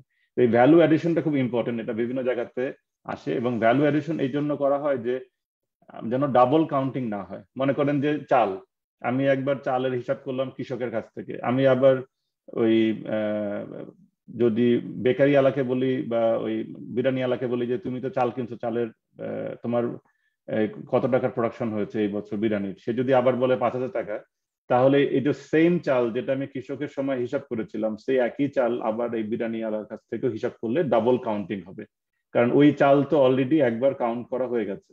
তার মানে এখানে যেটা কাউন্ট করতে হবে সেটা হচ্ছে চালটা বাদ দিয়ে যেটা অ্যাডিশনাল ভ্যালু অ্যাড হয়েছে তার উপরে। আমি একটা উদাহরণ দিই, ধরেন খুলনাতে একটা জুট মিল আছে, এটার নাম হচ্ছে অ্যাজাক্স জুট মিল, অনেক পুরানো। অ্যাজাক্স জুট মিল প্রতি বছর কাঁচামাল, পাটের কাঁচামাল কিনে থাকেন। তো ওনারা প্রতি বান্ডিলে পাটের কাঁচামালে 500 টাকা করে দেন, এবং ওনারা বানান হচ্ছেন পাটের বস্তা। তো পাটের বস্তা ওনারা যখন মার্কেটে বিক্রি করেন, যে ব্যাগ দিয়ে আমরা যে চাল আমরা বস্তায় ভরে রাখি, সেটার দাম হচ্ছে 700 টাকা। তো আমি যদি আমার দেশে কি পরিমাণ জুট প্রোডাকশন হয়েছে হিসাব করি, তাহলে আমি যদি একবার ফার্মারের কাছে 500 কিনেছেন, তারপরে আবার ধরি যে অ্যাজাক্স জুট মিল 700 দিয়ে কিনছেন, এখানে আবার জুট আছে, তাহলে ডাবল কাউন্টিং হবে। তো হিসাব করতে হবে যে ফার্মারের কাছে 500 টাকা কিনেছেন এবং অ্যাজাক্স জুট মিল এখানে আরো 200 টাকা এই জুটের উপরে ভ্যালু অ্যাড করেছেন, তাহলে এখানে হবে 500 প্লাস 200, আদার দেন 500 প্লাস 700। তো এই যে ভ্যালু অ্যাডিশন এক্সট্রা 700 থেকে 500 বাদ দিয়ে 200 পার বস্তা, এটা হচ্ছে অ্যাজাক্স জুট মিলের কন্ট্রিবিউশন। তো এটা খুব একটা important concept for accounting purpose, so that আমাদের ডাবল কাউন্টিং না হয়ে যায়। একই প্রোডাকশন যদি 3 বার 4 বার ব্যবহার হয়, সেটা যেন আমি বারবার এটাকে ভ্যালু অ্যাড না করি। তো এবার আসি আমি ন্যাশনাল অ্যাকাউন্টিং এ। ন্যাশনাল অ্যাকাউন্টিং এ আমাদের বেসিক্যালি 5টা বড় জিনিস আছে ন্যাশনাল অ্যাকাউন্টিং এ। সৌম্য মোস্তারি, আপনার একটা প্রশ্ন আছে, কুইকলি বলুন। না, সুমাইয়া মোস্তারি, সরি। জি স্যার, সুমাইয়া মোস্তারি। জি বলুন। স্যার আমার প্রশ্ন হলো ওই যে ভ্যালু অ্যাডেড, তো ওখানে 500 টাকা দিয়ে কেনার পরে বিক্রি হলো 700 টাকা দিয়ে, মানে 200 টাকা হচ্ছে লাভ হলো আর কি। তো মানে এখানে ভ্যালু অ্যাডেড বা অ্যামাউন্টটা কিভাবে হিসাব করেন, কনসেপ্টটা এটা আচ্ছা আমি আরেকবার বলি, এটা লাভ না। মনে করেন যে আমি ফ্যাশন ডিজাইনার, আমি দর্জির কাছ থেকে আমি প্রথমে ইসলামপুরে গিয়ে থান কাপড় কিনলাম। তো থান কাপড় তো একবার ন্যাশনাল অ্যাকাউন্টিং এ যোগ হলো যে থান কাপড় আমাদের দেশে প্রোডাকশন হয়েছে। তো এরপরে এই থান কাপড় নিয়ে এসে আমি একটা সালোয়ার কামিজ বানালাম, বানিয়ে এই 300 টাকা থান কাপড় আমি 3000 টাকা সালোয়ার কামিজ বানিয়ে বেচলাম। তো এখন এই 3000 টাকা টোটালটাই কিন্তু আমার দেশের প্রোডাকশন বা আমার দেশের জিডিপিতে আসবে না, কারণ এই কাপড়ের মধ্যে যে র ম্যাটেরিয়াল যেটা হচ্ছে যে কাপড়, এই কাপড়টা অলরেডি একবার ইসলামপুরে হিসাব হয়ে গেছে। তার মানে আপনি যেটা প্রোডাকশন করলেন, যেটা হচ্ছে সালোয়ার কামিজ, যেটা ভ্যালু 3,000 টাকা, এখানের প্রোডাকশন ভ্যালুটা হিসাব করতে গেলে ওই অরিজিনাল র ম্যাটেরিয়ালটার খরচটা বাদ দিয়ে হিসাব করতে হবে, কারণ সেটা অলরেডি একবার হিসাব করা হয়ে গেছে। যদি এখনো আপনার মনে হয় যে এই কনসেপ্টটা ক্লিয়ার না, ওই টিউটোরিয়াল সেকশনে ঠিক করে নিয়েন, কারণ আমার আসলে আরো কিছু ম্যাটেরিয়াল শেষ করতে হবে। সুমাইয়া, ধন্যবাদ। তো আমাদের ন্যাশনাল অ্যাকাউন্টিং এ 5টা বড় বড় এলিমেন্ট আছে, যে এলিমেন্ট গুলো দিয়ে আমাদের টোটাল ন্যাশনাল অ্যাকাউন্টিংটা হয়। তো প্রথম এলিমেন্ট হচ্ছে কনজাম্পশন, বা ধরে নেন সি। তো সিটা বলতে বোঝাচ্ছি আমরা যে consumption of goods and consumption of services, যেটা আমাদের দেশের ডোমেস্টিক হাউসহোল্ডরা ব্যবহার করেন সারা বছরে, সেটা হচ্ছে আমার সি। এরপরে আসছে আমাদের ইনভেস্টমেন্ট, যে আমরা যে পরিমাণ নিউ ফিজিক্যাল ক্যাপিটাল আমাদের দেশে ডোমেস্টিক হাউসহোল্ড এবং ডোমেস্টিক ফার্মরা কেনাকাটা করেছেন, সেটা হচ্ছে আমার ইনভেস্টমেন্ট। যেমন কৃষকরা বীজ কিনেন, বীজ থেকে ধান বিক্রি করেন, তার মানে ওনারা একটা ইনভেস্টমেন্ট করেন। বা যদি ওয়ালটন ধরি, ওয়ালটন ফ্রিজ বানাচ্ছেন, ওয়ালটন র ম্যাটেরিয়াল নিয়ে আসছেন, ভ্যালু অ্যাড করছেন, ফ্রিজ বানাচ্ছেন, ইনভেস্টমেন্ট হচ্ছে। তো এটা হলো প্রথমটা হচ্ছে কনজাম্পশন। আপনারা সবাই আমরা ডিম খাই, দুধ খাই, আমরা বিভিন্ন জিনিস কনজিউম করি, আমরা খাতা কিনি, বই কিনি, কাপড় কিনি, এগুলা হচ্ছে প্রথমে কনজাম্পশন। সেকেন্ড হচ্ছে ইনভেস্টমেন্ট। থার্ড হচ্ছে গভর্নমেন্ট এক্সপেন্ডিচার। আমাদের সরকার মহোদয় বিভিন্ন জায়গায় গভর্নমেন্ট এক্সপেন্ডিচার করে থাকেন, যেটা আমরা বলি বড় আকারে জি। তো জি এর মধ্যে আছে ধরেন যে হেলথ সেক্টর ইনভেস্ট করলো, কমিউনিটি ক্লিনিক, স্বাস্থ্য ক্লিনিক, সূর্য সেবা মার্কা, হাসি মার্কা ক্লিনিক, বিভিন্ন রকমের স্বাস্থ্য সেবা, এডুকেশনে বিভিন্ন ধরনের খাতে গভর্নমেন্ট ব্যবহার করেন। গভর্নমেন্ট ডিফেন্সও ব্যবহার করেন, পুলিশ প্রশাসন, আইন, সমরাষ্ট্র বিভাগ খরচ করেন। এর বাইরে আছে এক্সপোর্ট আর ইম্পোর্ট। এক্সপোর্ট হচ্ছে আমাদের যেসব প্রোডাকশন বাইরে চলে যায়, আমরা পুরোপুরি বিক্রি করে দেই অন্য দেশের কাছে, এবং বিদেশ থেকে মুদ্রা বাংলাদেশে আসে, যেমন ধরেন আমাদের গার্মেন্টস সেক্টর। এবং শেষে আছে আমাদের ইম্পোর্ট, যেটা আমরা বাইরে থেকে দেশে নিয়ে আসি। আমরা অনেক কিছুই বাংলাদেশ থেকে বা বিদেশ থেকে দেশে নিয়ে আসি, সেটা হচ্ছে ইম্পোর্ট। তো এই সব যদি আমি একসঙ্গে অ্যাড করি, তাহলে যেটা হয়, আমি করব যে আমার কনজাম্পশন যোগ হবে, আমার ইনভেস্টমেন্ট যোগ হবে, আমার গভর্নমেন্ট এক্সপেন্ডিচার যোগ হবে, এক্সপোর্ট আর ইম্পোর্টের মধ্যে এক্সপোর্ট যোগ হবে আর ইম্পোর্ট বিয়োগ হবে। হ্যাঁ, তো এক্সপোর্ট আর ইম্পোর্ট বিয়োগ, এক্সপোর্টটা যোগ হয়ে ইম্পোর্টটা বিয়োগ হলে আমার দেশের একটা ন্যাশনাল ইনকাম অ্যাকাউন্টিংটা হয়। সো অঙ্কটা হচ্ছে এরকম যে আমার ওয়াই, যেটা হচ্ছে টোটাল আউটকাম, বা ইকোনমিস্টরা ওয়াই দিয়ে আউটকাম বোঝান বা আউটপুট বোঝান। তো ওয়াই যদি হয় আউটপুট, তাহলে এখানে আছে C consumption, I investment, G government expenditure, plus X হচ্ছে এক্সপোর্ট, আর মাইনাস এম হচ্ছে ইম্পোর্ট। এটা দিলে আমার টোটাল দেশের ওয়াইটা আসে। এবং আমরা ধরেন কিছু কিছু জায়গাতে আমাদের ভয়েস রেজ করতে হয়, কিছু জায়গাতে আমাদেরকে পলিসি মেক করতে হয়। সেখানে কনজাম্পশনের পলিসি হতে পারে, সেটা ইনভেস্টমেন্টের পলিসি হতে পারে, সেটা হচ্ছে গভর্নমেন্ট কিভাবে এক্সপেন্ডিচার করবেন, ন্যাশনাল বাজেটে কি কি করেন সেটা এখানে থাকে, এবং আমাদের এক্সপোর্ট সেক্টর কিভাবে ভালো করা যায় এবং ইম্পোর্ট কিভাবে কমানো যায়।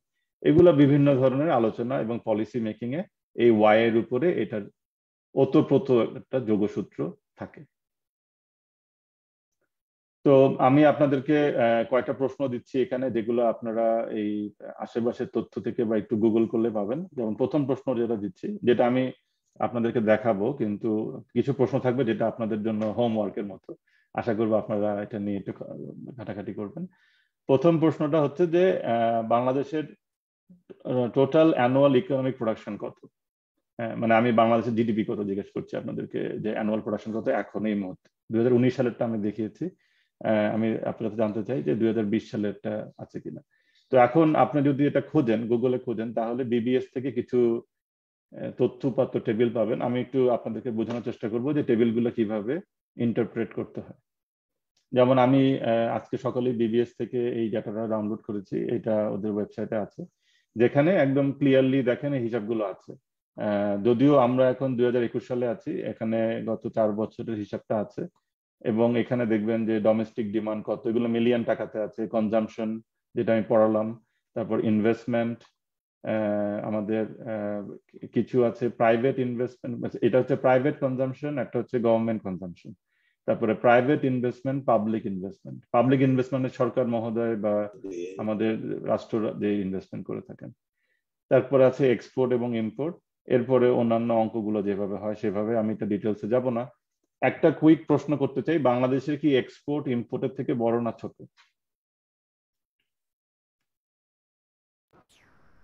ভাইয়া ছোট।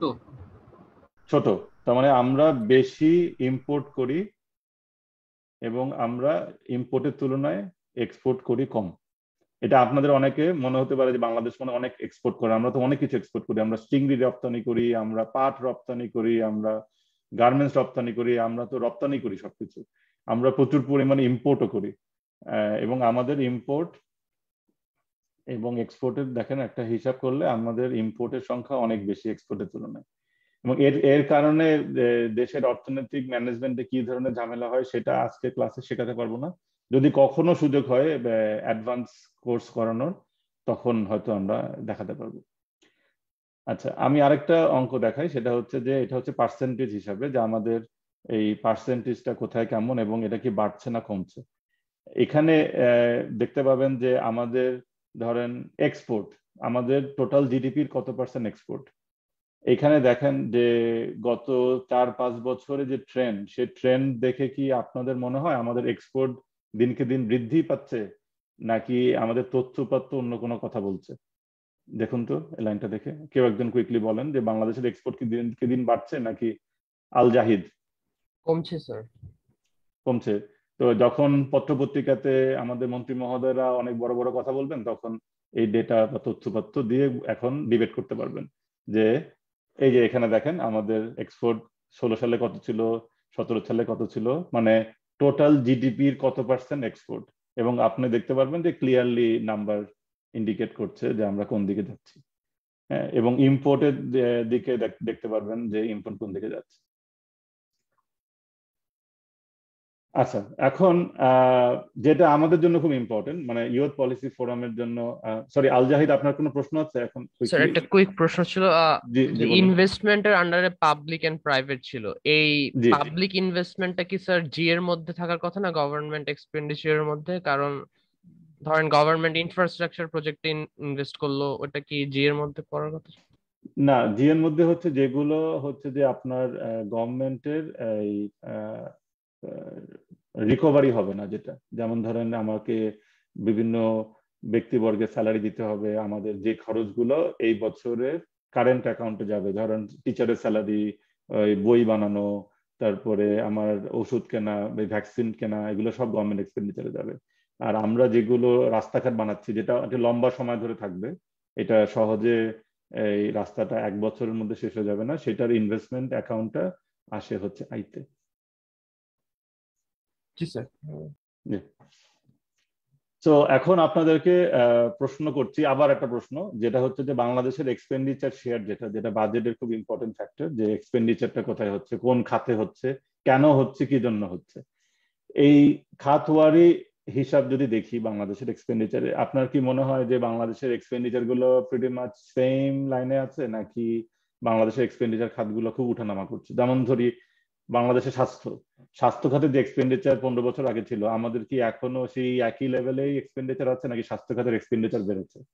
বা সেকেন্ড প্রশ্ন করতে পারি, শিক্ষা, আমাদের কি শিক্ষা খাতের এক্সপেন্ডিচার 30 বছর আগে যা ছিল এখনো তাই আছে, নাকি শিক্ষা খাতের এক্সপেন্ডিচার বেড়েছে? এগুলো খুব রিলেভেন্ট আলোচনা, এবং এটার জন্য তথ্যপাত্র দিয়ে ডিবেট করতে হয়। তো আমি এটা আসলে বেশি সময় নিব না, যেহেতু আমাদের সময় কম। আমি যেটা বলতে চাই যে এই তথ্যগুলো কিন্তু এখানে আছে। সো যখন কোনো ডিবেট হয় বা যখন কোনো আলোচনা হয়, তখন এই নাম্বারগুলো হাতে থাকা খুব জরুরি, যে আসলে আমাদের এক্সপেন্ডিচার যাচ্ছে কোথায়, আমরা কি করছি, খাতওয়ারি কোথায় যাচ্ছে টাকাগুলো, আমাদের প্রায়োরিটি কোথায়, যেটা আমি প্রথম ক্লাসে বলেছিলাম যে আমার আসলে প্রায়োরিটি কি, আমরা সেকেন্ড ক্লাসে বলেছিলাম যে আমার অবজেক্টিভ ফাংশন কি, আমি কোনটা ম্যাক্সিমাইজ করছি। আমার প্রায়োরিটি কোথায় যাওয়া উচিত। আমি জানি এক্সপেন্ডিচারটা কি, আমার যেমন বাড়ির এক্সপেন্ডিচার আছে, আমার যেমন পারিবারিক এক্সপেন্ডিচার আছে, সেইভাবে সরকার প্রধানেরও সারা বছরের এক্সপেন্ডিচারের হিসাবটা কিন্তু এখানে আছে। আমি অ্যাজ এ নাগরিক আমি কি এক্সপেন্ডিচারের সাথে সহমত নাকি আমি সহমত না? যদি সহমত না হই তাহলে আমার তো ভয়েস রেজ করতে হবে বা আমাদের সাথে কথা বলতে হবে। আমি চাই একরকমের এক্সপেন্ডিচার, আপনি চান একরকম এক্সপেন্ডিচার, আমাদের তার জায়গাতে আসতে হবে। কিন্তু কার সাথে কথা বলে, কার প্রায়োরিটি নিয়ে কিভাবে এগুলো হচ্ছে সেগুলো কিন্তু আমরা ভালো জানি না। যেমন ধরেন এই স্লাইডটা দেখাই, এখানে দেখেন যে বাংলাদেশ সরকারের এক্সপেন্ডিচারের প্যাটার্ন এবং আমাদের এক্সপেন্ডিচারের প্যাটার্ন কিন্তু নানা সময় ফ্লাকচুয়েট হয়। হ্যাঁ, কোনো বছর ফ্লাকচুয়েট হয় লেফট সাইডে, মানে আপওয়ার্ডে, ডাউনওয়ার্ডে, কেন হচ্ছে, কোন দিকে যাচ্ছে, কে কে প্রায়োরিটি অনুযায়ী বেশি পাচ্ছেন বা কম পাচ্ছেন। এই আলোচনাগুলো ইউথ পলিসি ফোরামে অ্যাটলিস্ট আপনারা যারা পাবলিক পলিসি কোর্স করবেন খুবই ইম্পর্টেন্ট এটা জানা এবং তথ্য উপাত্ত ভিত্তিক আলোচনা করা, এটা খুব জরুরি, আন্দাজে না বলা। কারণ নিউজ পেপার যারা লেখেন ওনারা হয়তো একটা ফ্যাক্ট লেখেন কিন্তু হয়তো পুরো সার্বিক বিষয়টা ওখানে আসে না। আচ্ছা, এখানে এখন যে লাস্ট আমাদের 10 মিনিট সময় আছে, সেখানে যেটা আমি আলোচনা করতে চাই সেটা হচ্ছে, দেখবেন যে এই ধরনের টেবিল গুলোতে একটা লেখা থাকে বেইজ ইয়ার 2005-2006, অনেকগুলো। এর আগেও ছবিতে দেখবেন যে একটা বেইজ লেখা ছিল বিভিন্ন জায়গাতে। সরি আমি খুঁজে পাচ্ছি না এখানে বেইজ। এই বেইজটা বলতে কি বোঝায়, তো সেটা দিয়ে আমি মোটামুটি আজকের লেকচারটা আমি শেষ করবো যে বেইজ বলতে কি বোঝায়। তো তার আগে আমি একটু বাংলাদেশের জিডিপি আপনাদেরকে দেখাই, যেহেতু জিডিপি নিয়ে অনেক আলোচনা করছি। এটা হচ্ছে আমাদের যুদ্ধ সময় থেকে এখন পর্যন্ত বাংলাদেশের জিডিপির ট্রেন্ড অ্যানালাইসিস। এবং বাংলাদেশের জিডিপি আপনি দেখতে পারবেন যে স্বাধীনতা পরবর্তী সময় আমরা খুবই গরিব রাষ্ট্র ছিলাম, আমাদের অর্থনৈতিক কর্মকাণ্ড খুবই স্থবির ছিল, যুদ্ধ বিধ্বস্ত একটা রাষ্ট্র ছিলাম আমরা। এবং সেখান থেকে কিন্তু আমাদের জিডিপি এই পর্যন্ত 1990 মিডল পর্যন্ত খুব বেশি গ্রোথ না হলেও এর পরবর্তী সময় কিন্তু আমাদের খুব র্যাপিড গ্রোথ হয়েছে। এবং এটাও সত্য যে 2020 সালের পরে এই মাথাটা, এই জায়গাটা আমাদের কিন্তু এখন ট্রেন্ড দেখাচ্ছে একটু নেগেটিভ। এটা কেন আপনারা সবাই বুঝতে পারছেন, এটা অ্যানালিসিস করতে হবে না, যে প্যান্ডেমিকের কারণে যেটা আমাদের হচ্ছে সেটার একটা ফলাফল আমরা দেখবো যে আমাদের জিডিপি একটু নেগেটিভ ট্রেন্ড দেখাচ্ছে। এটা এই কোভিডের একটা কারণ, একটা বড় কারণ কোভিড। এর পাশাপাশি যেটা হচ্ছে এটা গ্রোথ, জিডিপি গ্রোথ, যেটা আমরা বলছি যে গত বছরের তুলনায় এই বছরের গ্রোথ বেশি হচ্ছে না কম হচ্ছে, এটা হচ্ছে বাংলাদেশের জিডিপি গ্রোথ। এখানেও আমি 1961 সাল থেকে 2020 সাল পর্যন্ত এনেছি এবং আপনারা দেখবেন যে গ্রোথের এই ট্রেন্ড কিন্তু খুব ফ্ল্যাকচুয়েটিং, কখনো অনেকটা আপনার হার্টবিটের মতো, কখনো বাড়ছে কখনো কমছে, কখনো বাড়ছে কখনো কমছে।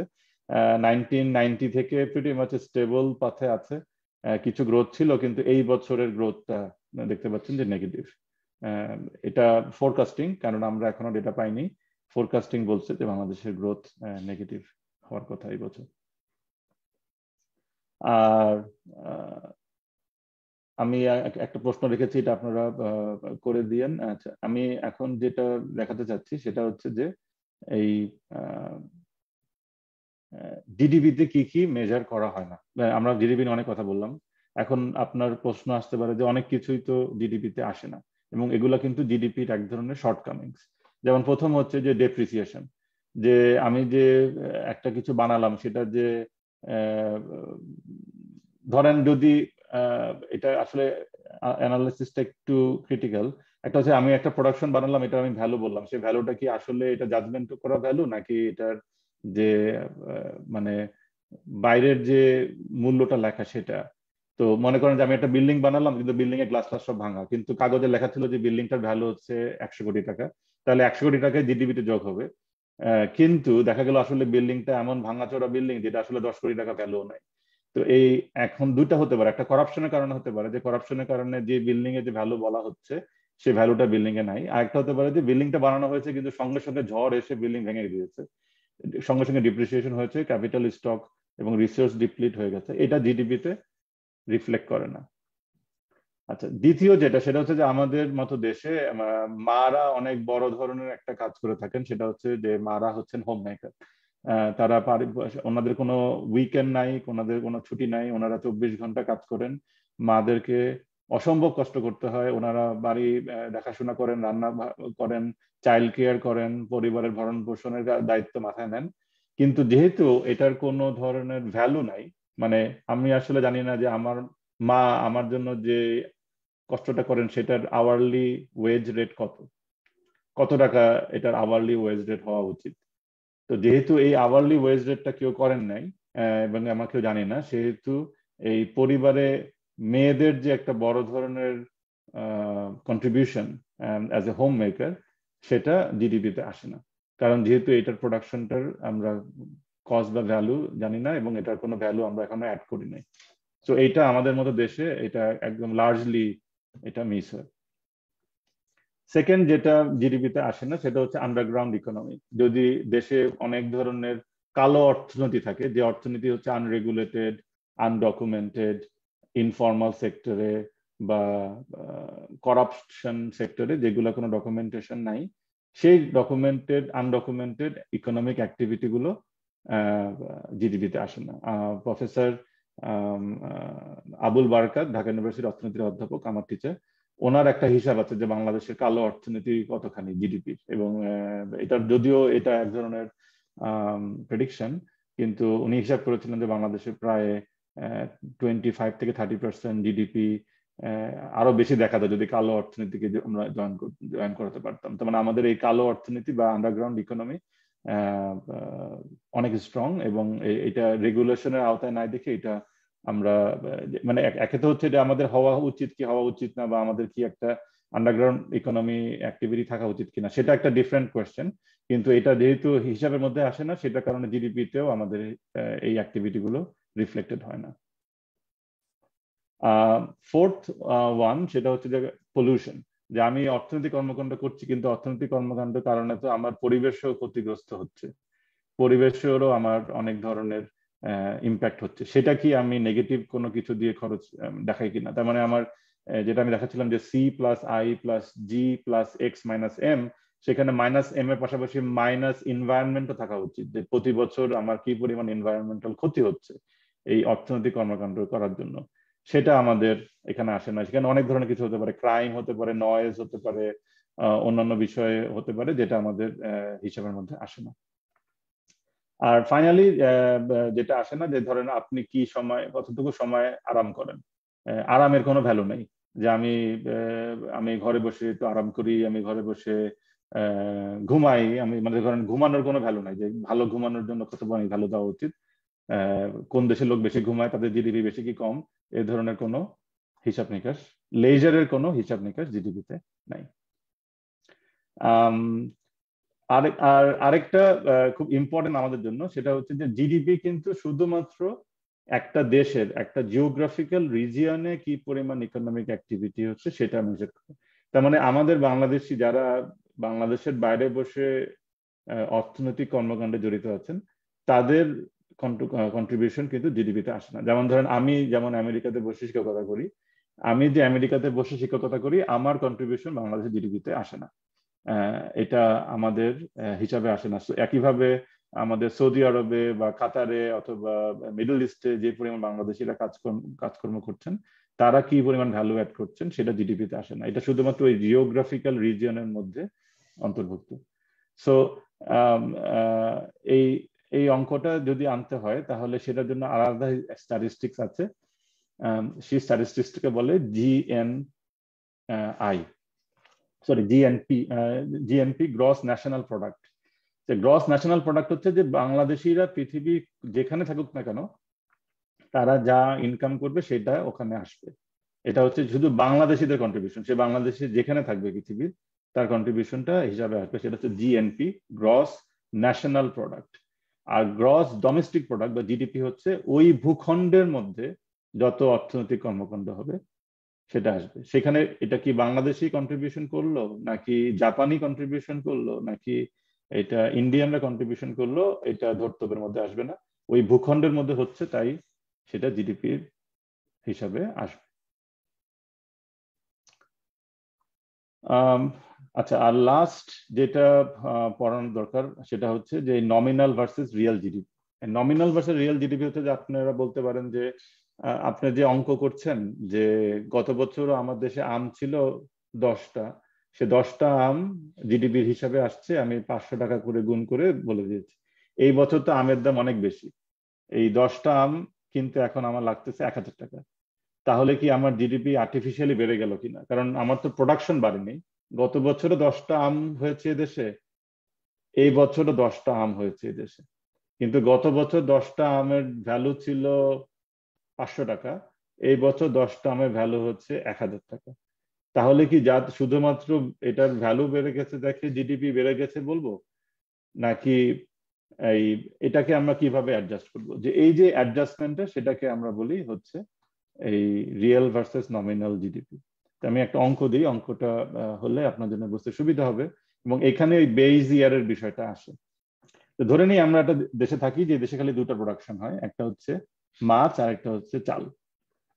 তো এই দেশে প্রথম বছর 2012 সালে 20 মনে করেন 20 কেজি মাছ হয়েছিল, যে মাছের দাম ছিল 4000 টাকা, এবং 2013 সালে ওদের 30 কেজি মাছ হয়েছে, যে মাছের ভ্যালু ওরা ধরেছে 5000 টাকা করে। রাইস একইভাবে 50 মন ধান হয়েছিল, 2000 টাকা দাম, 100 মন ধান হয়েছে, দাম একই আছে। তো আমি যদি খুব সিম্পলি এই নমিনাল জিডিপি হিসাব করি, সেটা হচ্ছে খুব সিম্পল হিসাব, প্রাইস ইন্টু কোয়ান্টিটি। সো ফিশের প্রাইস ইন্টু কোয়ান্টিটি দিলাম, 80,000 টাকা আসলো। রাইসের প্রাইস ইন্টু কোয়ান্টিটি দিলাম, 1 লাখ টাকা আসলো। তাহলে 1,80,000 টাকা আমার হচ্ছে জিডিপি এই দেশটা। এবং আমি যদি 2013 সালের জিডিপি হিসাব করি, তাহলে দেখা গেল 3,50,000 টাকা এদের জিডিপি। এখন আমি যদি এদের রিয়েল জিডিপি হিসাব করতে চাই, এটা হচ্ছে নমিনাল জিডিপি, যা প্রাইস দিয়ে কোয়ান্টিটি গুণ করলাম। আমি যদি নমিনাল গুণ করতে চাই, তাহলে আমাকে ওই একই প্রাইসে হিসাব করতে হবে। তার মানে নমিনাল থেকে জিডিপি গেলে, আমি যেমন জানি যে 2012 সালে মাছের দাম ছিল 20 টাকা, তো আমাকে ওই 20 দিয়েই এখানে গুণ করে রিয়েল জিডিপিটা বের করতে হবে। তার মানে আমি চাবো যে আসলে আউটপুটে কোনো ডিফারেন্স হয়েছে কিনা, প্রাইস রিমেইনস দ্য সেম। তো এখানে আমি ওই একই প্রাইস দিয়ে গুণ করে, তার মানে আমি 2012-কে আমার বেস প্রাইস ধরলাম, যে 2012-র প্রাইসটা হচ্ছে আমার বেস প্রাইস, এবং সেটার আঙ্গিকে আমি হিসাব করলাম যে আসলে আমার অর্থনৈতিক কর্মকাণ্ড বেড়েছে কিনা। কারণ শুধুমাত্র প্রাইস বাড়লে, প্রোডাকশন না বাড়লেও কিন্তু জিডিপি বেশি দেখাতে পারে অঙ্কের কারণে। সেহেতু আমাদেরকে একটা সেম বেস প্রাইসে এটাকে হিসাব করতে হবে। তো 2012 সালের বদলে আমি 2013 সালের জিডিপি করছি, কিন্তু 2012 সালের প্রাইস এখানে অ্যাড করছি, তাহলে আমার রিয়েল জিডিপি, যেখানে দেখেন প্রাইস সেম থাকছে, খালি প্রোডাকশনটা বাড়ছে, সেখানে দেখা যায় আমার জিডিপি বেড়েছে আসলে 2 লাখ। নমিনালে বলা ছিল 3,50,000, কিন্তু আমি যদি একই প্রাইস দিয়ে গুণ করি, তাহলে দেখা যায় যে আসলে স্লাইটলি বেড়েছে 2 লাখ।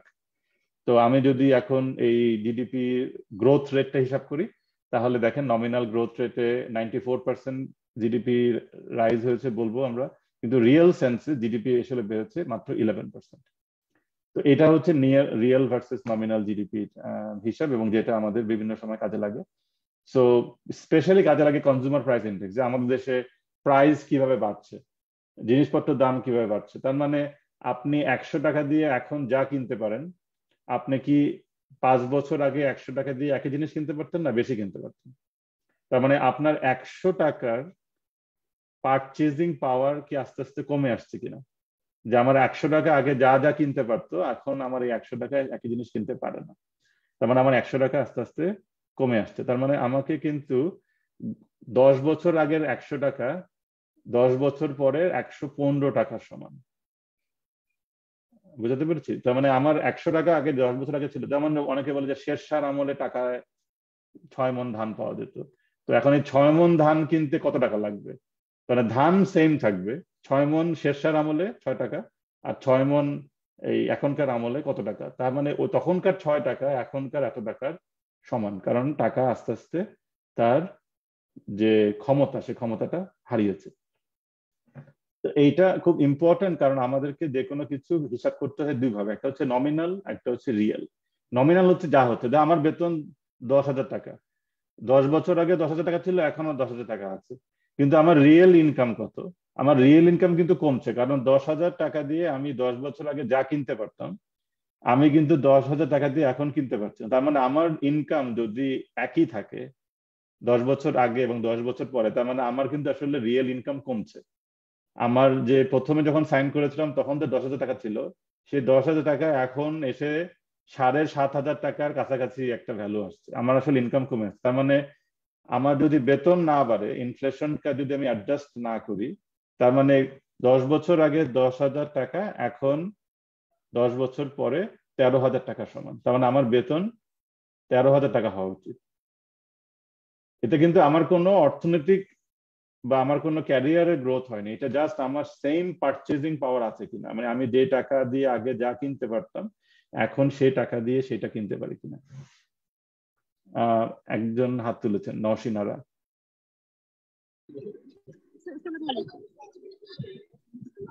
নওশিনারা মিম।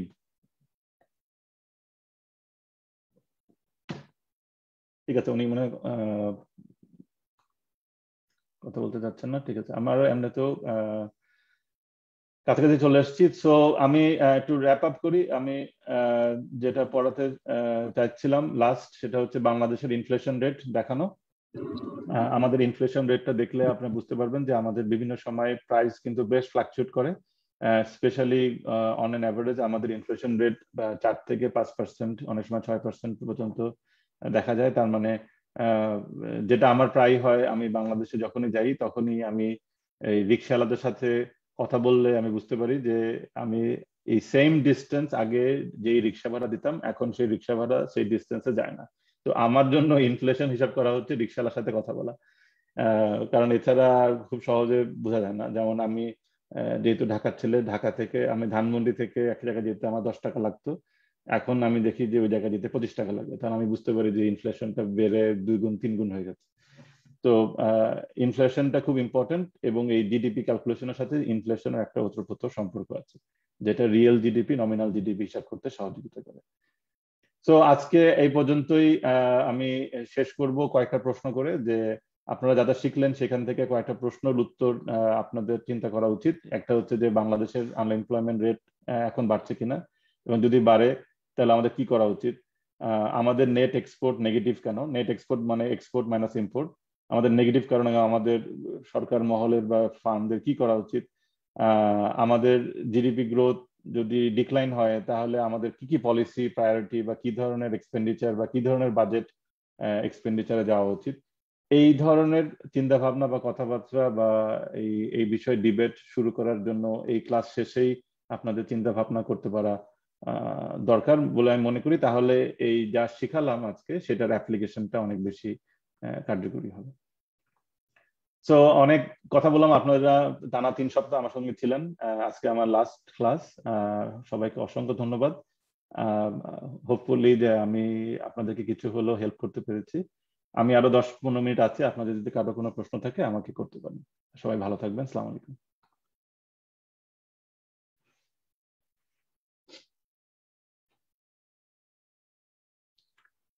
নওশিন, যদি 10 মিনিট কিউএনএ এটা একটু তাসফিয়া তাসনিম রাফা, আপনি আস্ক করতে পারেন। আসসালামু আলাইকুম স্যার। স্যার থ্যাংক ইউ, এই 3টা ক্লাসে আসলে অনেক কিছু শিখতে পারলাম, অনেক কিছু নতুন নতুন জিনিস শিখেছি স্যার। স্যার আমার প্রশ্নটা ছিল স্যার যে মানে জিডিপি তাহলে কতটা অ্যাকিউরেট মেজার ইন ক্যালকুলেটিং একটা economic growth of a country sir? কারণ স্যার আমরা দেখলাম যে অনেক কিছুই হয়তো বা জিডিপিতে আসছে না, তারপর নমিনাল জিডিপি আর রিয়েল জিডিপির মধ্যে একটা স্যার যে ডিফারেন্সটা, তাহলে সেক্ষেত্রে স্যার এটা কতটুকু অ্যাকিউরেট একটা মেজার? থ্যাংক ইউ রাফা, আমার ক্লাস ভালো লাগার জন্য। জিডিপি আমি যেটা প্রথমে বললাম ক্লাসে, যে জিডিপি আসলে কোনো রাইট মানে 100% প্রুফ মেজার না, কিন্তু জিডিপি সুবিধা হচ্ছে এটা খুব সহজে বোঝা যায়, সবাই এটা ব্যবহার করেন, এবং অ্যাক্রস কান্ট্রি মানে গ্লোবালি আমরা যদি কম্পেয়ার করতে চাই সবাই জিডিপি ব্যবহার করেন দেখি তো ইটস কম্পারেবল মেজার। কারণ ধরে নিচ্ছি যে প্রবলেম গুলো আমাদের জন্য হচ্ছে সেম প্রবলেম আমেরিকার জন্য হচ্ছে, সেম প্রবলেম জাপানের জন্য হচ্ছে, ওরাও এগুলোকে তাদের হিসাবে আনতে পারছেন না। আর রিয়েল জিডিপি নমিনাল জিডিপি প্রবলেমটা সলভ হয়ে গেছে, কারণ আমরা এখন একটা বেজ ইয়ার ব্যবহার করি, যেমন বাংলাদেশের বেজ ইয়ার হচ্ছে 2005-2006, যেটা আমি দেখালাম বিবিএস এর ওয়েবসাইটে। সো বেজ ইয়ার ব্যবহার করলে রিয়েল জিডিপিটা ক্যালকুলেট করা যায়, কিন্তু যেই অর্থনৈতিক কর্মকাণ্ডগুলো এখনো জিডিপির অন্তর্ভুক্ত হয়নি সেগুলো নিয়ে কাজ হচ্ছে, গবেষণা হচ্ছে, অনেকে নানা ধরনের অ্যাপ্রোচ বলছেন, এবং এটা একটা অনগোয়িং প্রসেস যে কিভাবে জিডিপি কে আরো বেটার মেথড করা যায়। মেবি আপনাদের মধ্যে অনেকেই এখানে যারা বসে আছেন, আপনারা কেউ একজন ভবিষ্যতে নোবেল লরিয়েট, কেউ হয়তো একটা মেথড বের করে ফেলবেন যে মেথড দিয়ে আমরা আরো অ্যাকুরেটলি জিডিপি মেজার করতে পারবো। কিন্তু বেসিক্যালি এটা পারফেক্ট না, কিন্তু এটা অনেক বেশি গ্রহণযোগ্য এবং সার্বজনীনভাবে ব্যবহৃত হয়। Thank you. মাহমুদ, আপনার হ্যান্ড রেজ করা, আপনার কনসেপ্ট রিলেটেড যে কোয়েশ্চেন আছে সেগুলো আস্ক করেন please. Thank you sir. Sir it was really amazing, because আমি এর আগে ইকোনমিক্স কোনো সময় পড়ি নাই, তো আর কি আমার খুবই ইন্টারেস্ট গ্রো করেছে। স্যার আমার কোয়েশ্চেনটা ছিল স্যার আন্ডারগ্রাউন্ড ইকোনমিক্স নিয়ে, আপনি স্লাইডটা যখন পড়াচ্ছিলেন, তো আন্ডারগ্রাউন্ড ইকোনমিক্স এর সাথে যে ব্ল্যাক মানির যে কানেকশনটা আছে, তো স্যার আসলে এইটা আমাদেরকে কি করে ইফেক্ট করে, বা এটা থেকে কোপ আপ মানে আর কি করার জন্য আসলে কি মেথডস বা এই জিনিসটা যদি একটু ক্লিয়ার করতেন sir. Sure, thank you Mahmud. Underground economy বা ইনফর্মাল ইকোনমি বা এই যে আনরেগুলেটেড যে ইকোনমি, সেটা আমাদের ম্যাক্রো ইকোনমিক ম্যানেজমেন্টে খুব ঝামেলা করে। যেমন ধরেন, আমি ইনফ্লেশন টাইট করতে চাচ্ছি, আমি চাচ্ছি না বাংলাদেশের ইনফ্লেশন হোক। তো ইনফ্লেশন টাইট করার জন্য একটা বুদ্ধি হচ্ছে যে ইন্টারেস্ট রেটকে বাড়িয়ে রাখা। ইন্টারেস্ট রেট বাড়িয়ে রাখলে যেটা হয় যে মানুষজন টাকা খরচ না করে টাকা জমায়। যে ইন্টারেস্ট রেট বেশি মানে হচ্ছে যে ব্যাংকে টাকা রাখলে আমার লাভ আছে। তো আমরা যারা ম্যাক্রো ইকোনমিক্সে কাজ করি, আমরা ভাবি যে ঠিক আছে ইন্টারেস্ট রেটটা বাড়িয়ে দিই, তাহলে ইনফ্লেশন কমে আসবে। কিন্তু এটা হচ্ছে গিভেন যে আমার সমস্ত টাকা পয়সা অর্থনৈতিক সিস্টেমের মধ্যে আছে, তার মানে ব্যাংকের ভিতর দিয়ে সমস্ত ট্রানজাকশন হয়। তো আমার এই ধরনের কার্যক্রম করলে ব্যাংকের মাধ্যমে এইটা রেগুলেটেড হবে। কিন্তু আপনার যদি এমন হয় যে অর্থনৈতিক কর্মকাণ্ডের অর্ধেকই ব্যাংকের বাইরে, তাহলে আপনি ইন্টারেস্ট রেট বাড়ালে বা কমালে দেখবেন যে মার্কেটে ইনফ্লেশনের কোনো 19-20 হচ্ছে না। যখন আমরা বলি যে কালো টাকার দৌরাত্ম্য, যে এত কালো টাকা আছে, এত আনরেগুলেটেড আনডকুমেন্টেড মানি আছে, যে আপনার এই ম্যাক্রো পলিসির সাথে দেশের কার্যক্রমের বা দেশের যে প্রাইস, সে প্রাইসের সাথে কোনো মিল পাওয়া যাচ্ছে না, যে এই দেশে এই দাম হবে কেন। যেমন ধরেন, সিম্পলি বলি যে আমাদের আমেরিকা সব থেকে রিচ কান্ট্রি, আমেরিকাতে 1 কাপ কফি খেতে যে খরচ হয়, বাংলাদেশের যে কোনো স্বনামধন্য কফি দোকানে খেতে একই খরচ হয়। হ্যাঁ, তো এখন এবং কোনো কোনো ক্ষেত্রে আমেরিকার থেকে বাংলাদেশে কফি খাওয়ার খরচটা বেশি, কিন্তু এটা হওয়ার কথা না। কারণ হচ্ছে যে এখানে লেবার খরচ কম, আমেরিকা থেকে আমাদের পার ক্যাপিটা ইনকাম অনেক কম, আমাদের এখানে এত টাকা দাম দিয়ে এই কফি খেতে পারার কথা না। কিন্তু যদি এমন হয় যে একটা বিশাল জনগোষ্ঠীর হাতে আনরেগুলেটেড মানি আছে এবং যে মানিগুলো আনডকুমেন্টেড, তখন এই দাম দিলেও এই কফি কিনতে পারবে মানুষ। তো তখন এর থেকে বোঝা যায় যে আপনার এই ম্যাক্রো ইকোনমিক ম্যানেজমেন্ট আর এখানে কাজ করছে না। আমাদের ইকোনমি দুইটা ভাগ হয়ে গেছে, একটা রেগুলেটেড ইকোনমি, একটা আনরেগুলেটেড ইকোনমি। তো এটা থেকে বাঁচার উপায় হচ্ছে যে কোনো ভাবে হোক এই টাকাগুলোকে অর্থনৈতিক কর্মকাণ্ডের ভিতরে ঢুকানো, বা এটাকে সিস্টেমের মধ্যে ঢুকানো, বা ব্যাংকে ঢুকানো। যে কারণে বিভিন্ন সময় বাংলাদেশ সরকার কালো টাকা সাদা করার সুযোগ দেন, যে বলেন যে আপনি যদি কালো টাকা সাদা করেন তাহলে কোনো প্রশ্ন করা হবে না। এটা মেইন আন্ডারলাইন রিজনটা হচ্ছে যে এই টাকাটা যেটা বাইরে আছে, সিস্টেমের বাইরে, ধরেন আমার বালিশের নিচে অথবা আমার টয়লেটের মধ্যে বান্ডেলকে বান্ডেল টাকা আছে, এটা যদি সিস্টেমে ঢুকে তাহলে অ্যাটলিস্ট আমি কিছু ম্যানেজ করতে পারবো, আমি রেগুলেট করতে পারবো। টাকাটা হয়তো দেশেরই কোনো ইনভেস্টমেন্টে যাবে, আদার দেন টাকাটা প্লেনে করে অন্য জায়গায় চলে গেল। Thank you very much sir, ব্যাপারটা অনেকটা ক্লিয়ার হয়েছে। You welcome. নশনারা মেম। ধন্যবাদ স্যার আমাদের এত সুন্দর 3টে ক্লাস উপহার দেওয়ার জন্য। আমার হচ্ছে এর আগে সেমিস্টারে ছিল ইকোনমিক্স, কিন্তু টিচাররা এত জটিল করে বুঝিয়েছেন, অতটা ক্লিয়ার ছিলাম না, কিন্তু আপনি 3টে ক্লাসে সবকিছু এত সুন্দরভাবে ক্লিয়ার করে দিয়েছেন, এখন মোটামুটি সবকিছু ক্লিয়ার ইকোনমিক্স এর বেসটুকু। স্যার আমার যে আরেকটা জানার ছিল যে ইনফ্লেশন সম্পর্কে ক্লিয়ার করে দিতেন সংক্ষেপে, একটু খুব উপকার হতো। Sure, thank you. আপনার টিচার নিশ্চয়ই ভালো পড়িয়েছেন আপনাদেরকে, সেজন্য হয়তো আমার ক্লাসগুলো সহজ লেগেছে আপনার কাছে।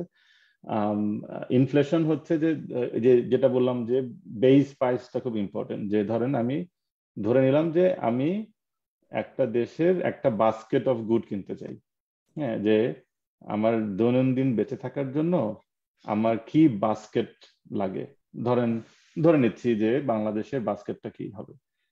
একটা সাধারণ মানুষ দেশে বেঁচে থাকতে গেলে তার হয়তো মাসে 10 কেজি চাল লাগবে, তার হয়তো কিছু ডাল লাগবে, কিছু আপনার তেল লাগবে, ভেজিটেবলস লাগবে, তার একটা বাসা ভাড়ার খরচ লাগবে, তার একটা ট্রান্সপোর্টেশনের খরচ লাগবে। ধরুন এটা হচ্ছে একটা বাস্কেট, যে একটা একদম মিনিমাম যেটা আপনার লাগে। এই মিনিমাম যে বাস্কেটটা, এই বাস্কেটটা আপনি 2005 সালের একটা হিসাব করলেন যে এই বাস্কেটটা নিতে গেলে একটা মানুষের মাসিক ইনকাম 5,000 টাকার নিচে হলে হবে না। যে 5,000 টাকা যদি হয়, একটা পরিবার বেসিক এই ভরণ পোষণের কাজটা নিতে পারবে, এই বাস্কেটটা ফুলফিল করতে পারবে। তো এই যে 5,000 টাকা আপনি হিসাব করলেন, এই 5,000 টাকা হচ্ছে 2005 সালের হিসাব। এরপরে আমরা 2010 সালে গিয়ে বলবো যে নসীন আমাকে বলেন তো, মিম আমাকে বলেন তো এই সেম বাস্কেটটা কিনতে কত টাকা লাগবে এখন। তো আপনি মিম আমাকে বললেন যে এই সেম বাস্কেটটা, যে 10 কেজি চাল, 5 কেজি ডাল, আটা বা ময়দা বা ভেজিটেবল, এই পুরোটা কিনতে এখন আমাদের 7,000 টাকা লাগবে, যেটা 2005 সালের হিসাবে 5,000 টাকা ছিল। তখন আমরা ইনফ্লেশন হিসাব করব যে 2010 সালের হিসাব মাইনাস 2005 সালের হিসাব ডিভাইডেড বাই 2005 সালের হিসাব। তখন আমাকে বলবে যে আমার ইনফ্লেশনটা এত %, মানে এই সেম বাস্কেট কিনতে আমার এখন আরো 15% বেশি টাকা লাগবে, বা যে 5,000 টাকা আমার বাস্কেট লাগতো সেই 5,000 টাকার বদলে এখন আমাকে সেম বাস্কেট কিনতে 6,500 টাকা লাগবে। এটাই হচ্ছে ইনফ্লেশন। এভাবে একটা সেম বাস্কেট ধরে হিসাব করা হয়। এখন আপনি প্রশ্ন করতে পারেন যে এই বাস্কেটে কি থাকবে, কে সিদ্ধান্ত নেয়? মানে আপনি বলতে পারেন যে আমার জন্য বাস্কেটে এই মোবাইল ফোন লাগবেই, mobile phone is a must. কিন্তু একজন কৃষক বলতে পারে যে আমার জন্য বাস্কেটে তেল লাগবে, তেল ইজ এ মাস্ট। এখন এই বাস্কেটে কি থাকবে, এটা কে ডিসিশন নেন? এটা হচ্ছে সরকার মহোদয়, বিবিএস, বাংলাদেশ ব্যাংক ডিসিশন নেন। প্রশ্ন করতে পারেন এই বাস্কেট কি অলওয়েজ সেম, নাকি বাস্কেট বিভিন্ন সময় চেঞ্জ হচ্ছে? বাস্কেট বাংলাদেশে অলওয়েজ সেম, আমি বাস্কেটের খুব একটা ডিফারেন্স শুনি নাই রিসেন্টলি। আমরা কি কিছু করতে পারি এটা অ্যাডজাস্ট করার জন্য? অফকোর্স করতে পারেন। এই যে কনভারসেশন গুলো করার, বেশিরভাগ আমরা জানেই না যে কিভাবে ইনফ্লেশন অ্যাডজাস্ট করে, কিভাবে ইনফ্লেশন হিসাব করে। এখন যেহেতু জানলেন যে একটা বাস্কেট আছে, প্রশ্ন করতে হবে যে বাস্কেটে কি আছে, বাস্কেট হালনাগাদ হয়েছে কিনা, কবে হালনাগাদ হয়েছে, এই বিষয়গুলো। আশা করি মিম আমি উত্তর দিতে পেরেছি আপনাকে। জি স্যার, বুঝতে পেরেছি, ধন্যবাদ sir. Welcome. Thank you Sanjay ভাই। আমরা ওয়ান লাস্ট কোয়েশ্চেন নিতে পারবো, আল জাহিদ। স্যার অসংখ্য ধন্যবাদ 3টে ক্লাস নেওয়ার জন্য। স্যার কোয়েশ্চেনটা ক্লাসে আবার করা হয়েছিল, কিন্তু আমি আবার জেনারেল সিটিজেন একটু জিজ্ঞেস করতে চাই যে কি কি ইন্ডিকেশন, একদম বেসিক ইন্ডিকেশন, অ্যাপ্রক্সিমেট মানে অ্যাকুরেট ডেটা ছাড়া, যে আনএমপ্লয়মেন্ট রেট কত আছে এখন, বা দেশের ইকোনমিক অ্যাক্টিভিটি কি রিসেশনে যাচ্ছে নাকি উপরের দিকে উঠছে, লাইক একদম বেসিক আমরা নিউজ থেকে বা নর্মাল এভরিডে ডেটা থেকে, বা যেগুলা অ্যাকচুয়ালি অ্যাভেলেবল হোল ডেটা না, হালকা পাতলা ইন্ডিকেশন থেকে আমরা বুঝতে পারবো যে আসলে উপরের দিকে বা নিচের দিকে যাচ্ছে। না, এটা যদি আমি বলি তাহলে আমার মানে নিজের ডিসিপ্লিনের সাথে ইয়ে করা হবে, মানে ভুল বলা হবে। মানে জিনিসটা হচ্ছে যে আমি যদি অ্যাকুরেট ডেটা না পাই, তাহলে আমাকে বলতে হবে যে আমার কাছে অ্যাকুরেট ডেটা নাই এবং আমি এই পদ্ধতি ব্যবহার করছি। কিন্তু অ্যাকুরেট ডেটার বদলে কোনো স্বতঃসিদ্ধ প্রক্সি নাই। যে আমি বললাম যে, যেমন যেটা আমাদের ভুল হয় যে আমি পলিসি মেকিং করার সময় নিউজ পেপার দেখে বলে ফেললাম যে ও আচ্ছা দেশে তাহলে তো ভালোই, এখন তো অনেক জব টপ হচ্ছে, অনেক অ্যাডভার্টাইজ দেখি। This is wrong approach. কারণ আপনি কোনো কিছু শর্টকাট করতে পারেন না ওইভাবে যদি তথ্য না থাকে। যে আমি যদি নিউজ পেপারে অ্যাডভার্টাইজ দেখে ধরে নিই যে বাংলাদেশের আনএমপ্লয়মেন্ট রেট মনে হয় কমে আসছে, this will be extremely wrong approach. কারণ আপনি কিছু জানেন না যে এই জব গুলো কোথায়, কাকে নিচ্ছে, আসল রিয়েল সিনারিও কি এবং গ্রামের অবস্থা কি। সো এটা কোনো শর্টকাট নেই। এখন প্রশ্ন করতে পারেন যে যেহেতু আমার এই রিগোরাস ডেটা বা টাইমলি ডেটা বের করা মুশকিল, আমি কি কোনো একটা ইজি সলিউশন বের করতে পারি কিনা? ইজি সলিউশন হতে পারে যে টাইমলি ডেটা দেন, কিন্তু একটা বা দুইটা ডেটা দেন, আদার দেন 10টা ডেটা দেওয়া। যে আমার 10টা ডেটা বের করতে অনেক সময় লাগতেছে, কিন্তু এই একটা বা দুইটা ডেটা ইম্পর্টেন্ট, কিন্তু এটার কোনো শর্টকাট করা যাবে মানে কোনো কম্প্রোমাইজিং কোনো অ্যাপ্রোচে যাওয়া যাবে না। যে না আমি শুধুমাত্র নিউজ পেপারে বা বিডি জবসে কতগুলো অ্যাডভার্টাইজ এখন অন আছে, সেই বিডি জবসের অ্যাডভার্টাইজ দেখে একটা ধারণা করলাম যে বাংলাদেশের আনএমপ্লয়মেন্ট রেট কত। This will be extremely wrong approach. Al Zahid, sir অনেক আমি কি ধন্যবাদ। বুঝতে পারছি? জি জি জি স্যার, অ্যাগেন অসংখ্য ধন্যবাদ ক্লাসগুলো নেওয়ার জন্য। না, মাই প্লেজার, থ্যাংক ইউ।